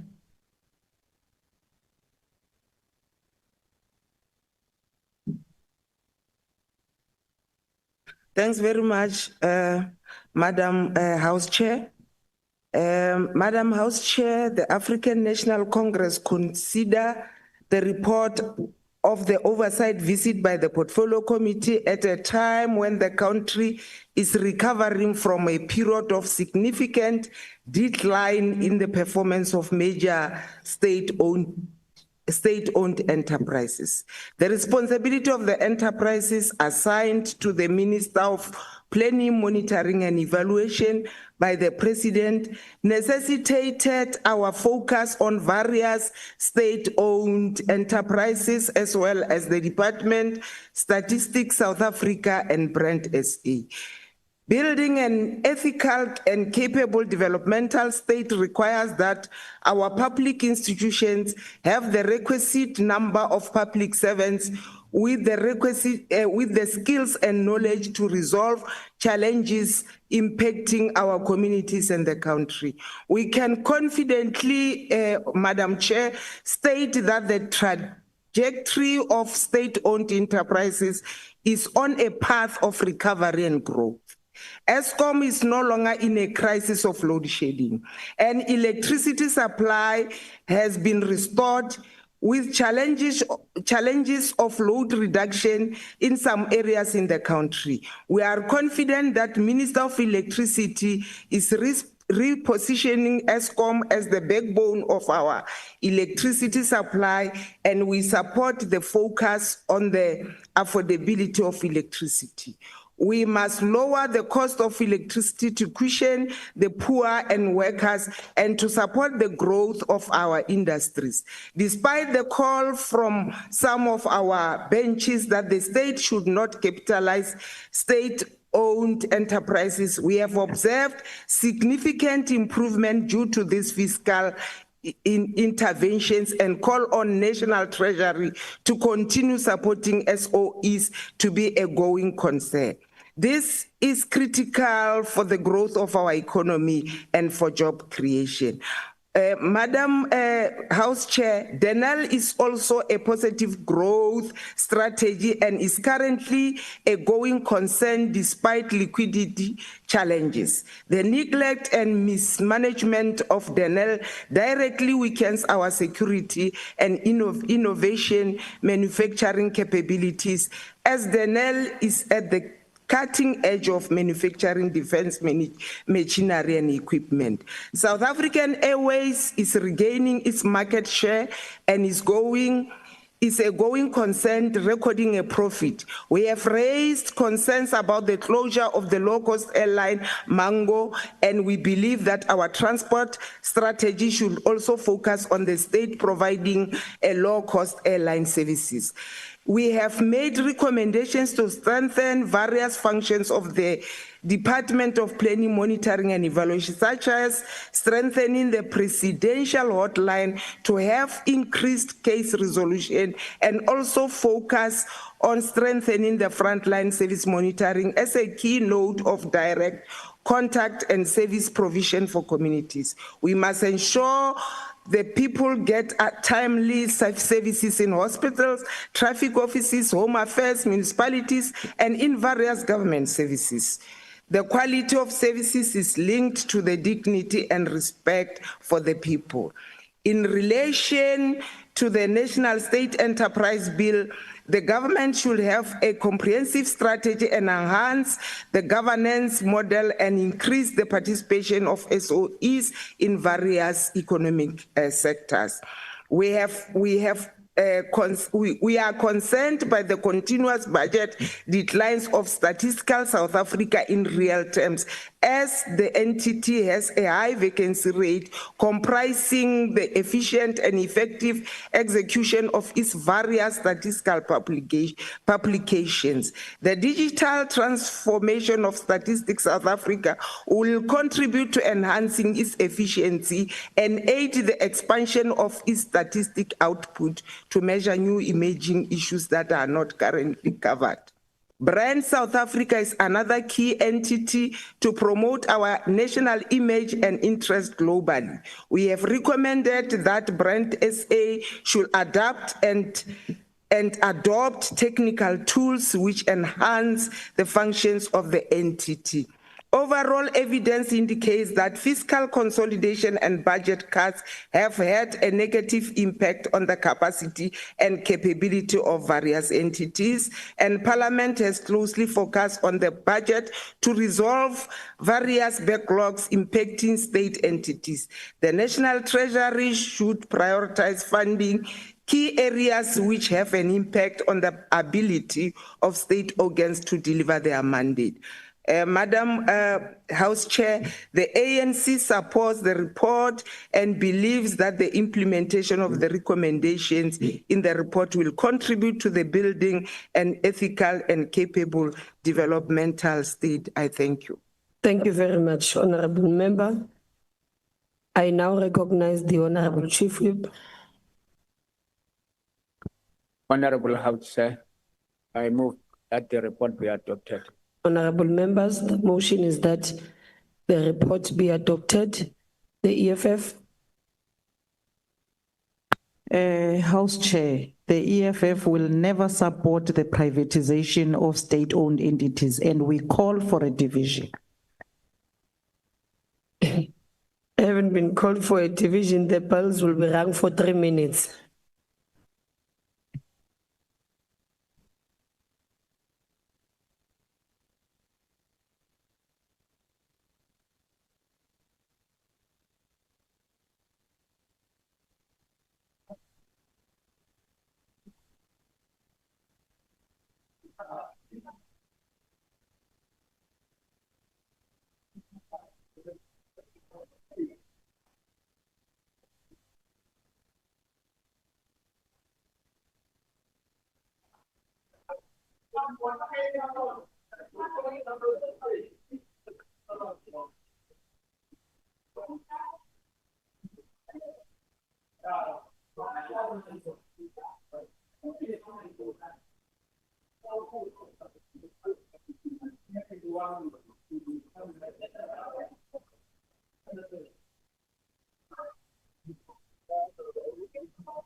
Yeah, no problem. We welcome your audit, in fact. We welcome it. We are tired of people who are saying they are not now.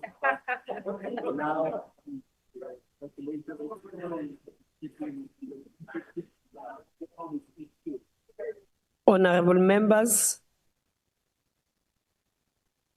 the Speaker has determined that in accordance with the rules, a manual voting procedure will be used for this division.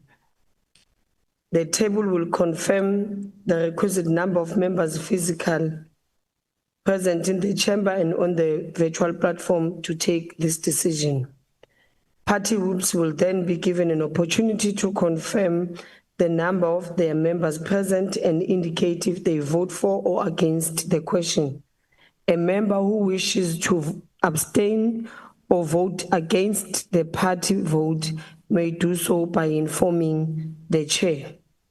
Having confirmed the number of the requisite quorum, we will now proceed. The question before the House is the consideration of report of Portfolio Committee on Planning, Monitoring and Evaluation on oversight visits conducted between 24 and 28 March 2025 to be agreed to. Voting will now commence. The doors of the chamber will be locked and members will not be allowed to enter the virtual platform until voting is concluded. Whips will confirm the numbers of the members present in the chamber and on the virtual platform and indicate if they vote for or against the question. The ANC. House Chair, thank you, House Chair. It's 88 virtual and 22 physical, for a total of 110 in support. The TA.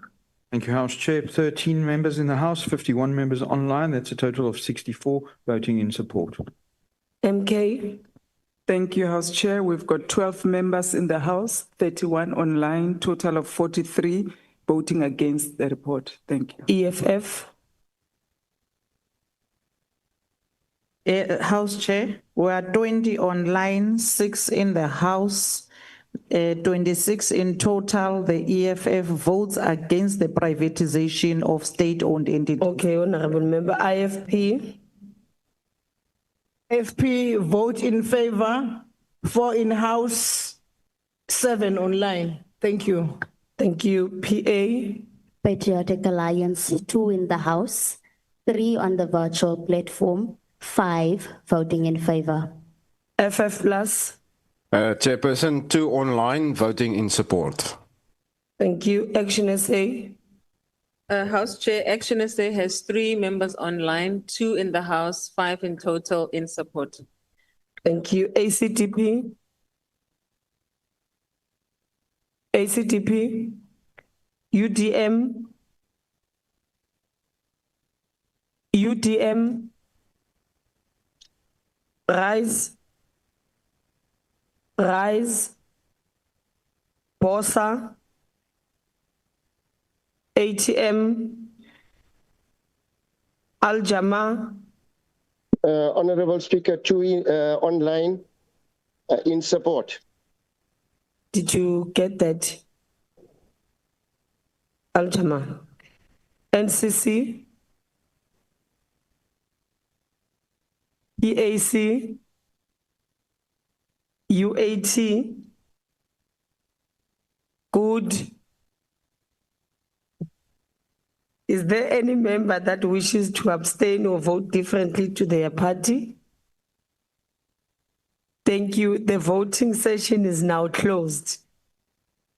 You'll get the results soon.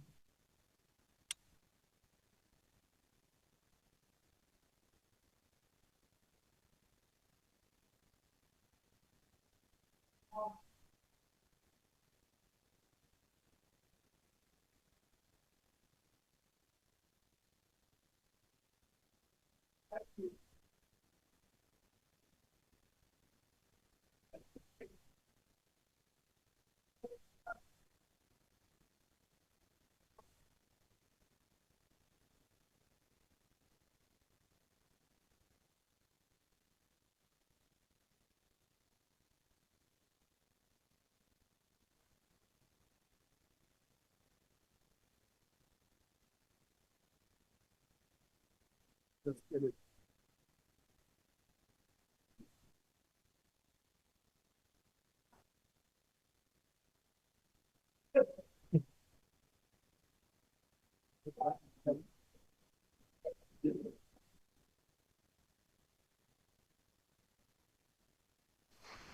Extend the PKTT existence. Honorable members on the virtual platform, please mute your mic.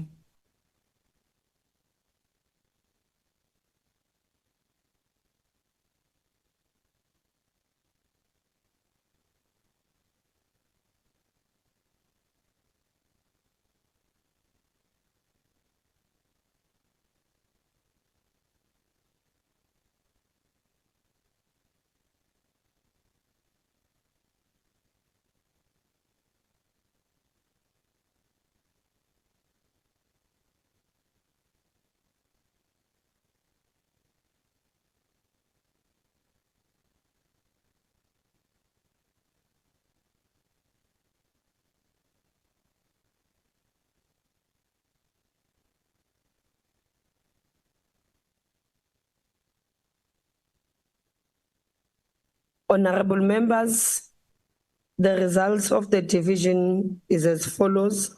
Abstentions, 0. The noes, 69. And the yes, 199. The question is accordingly agreed to.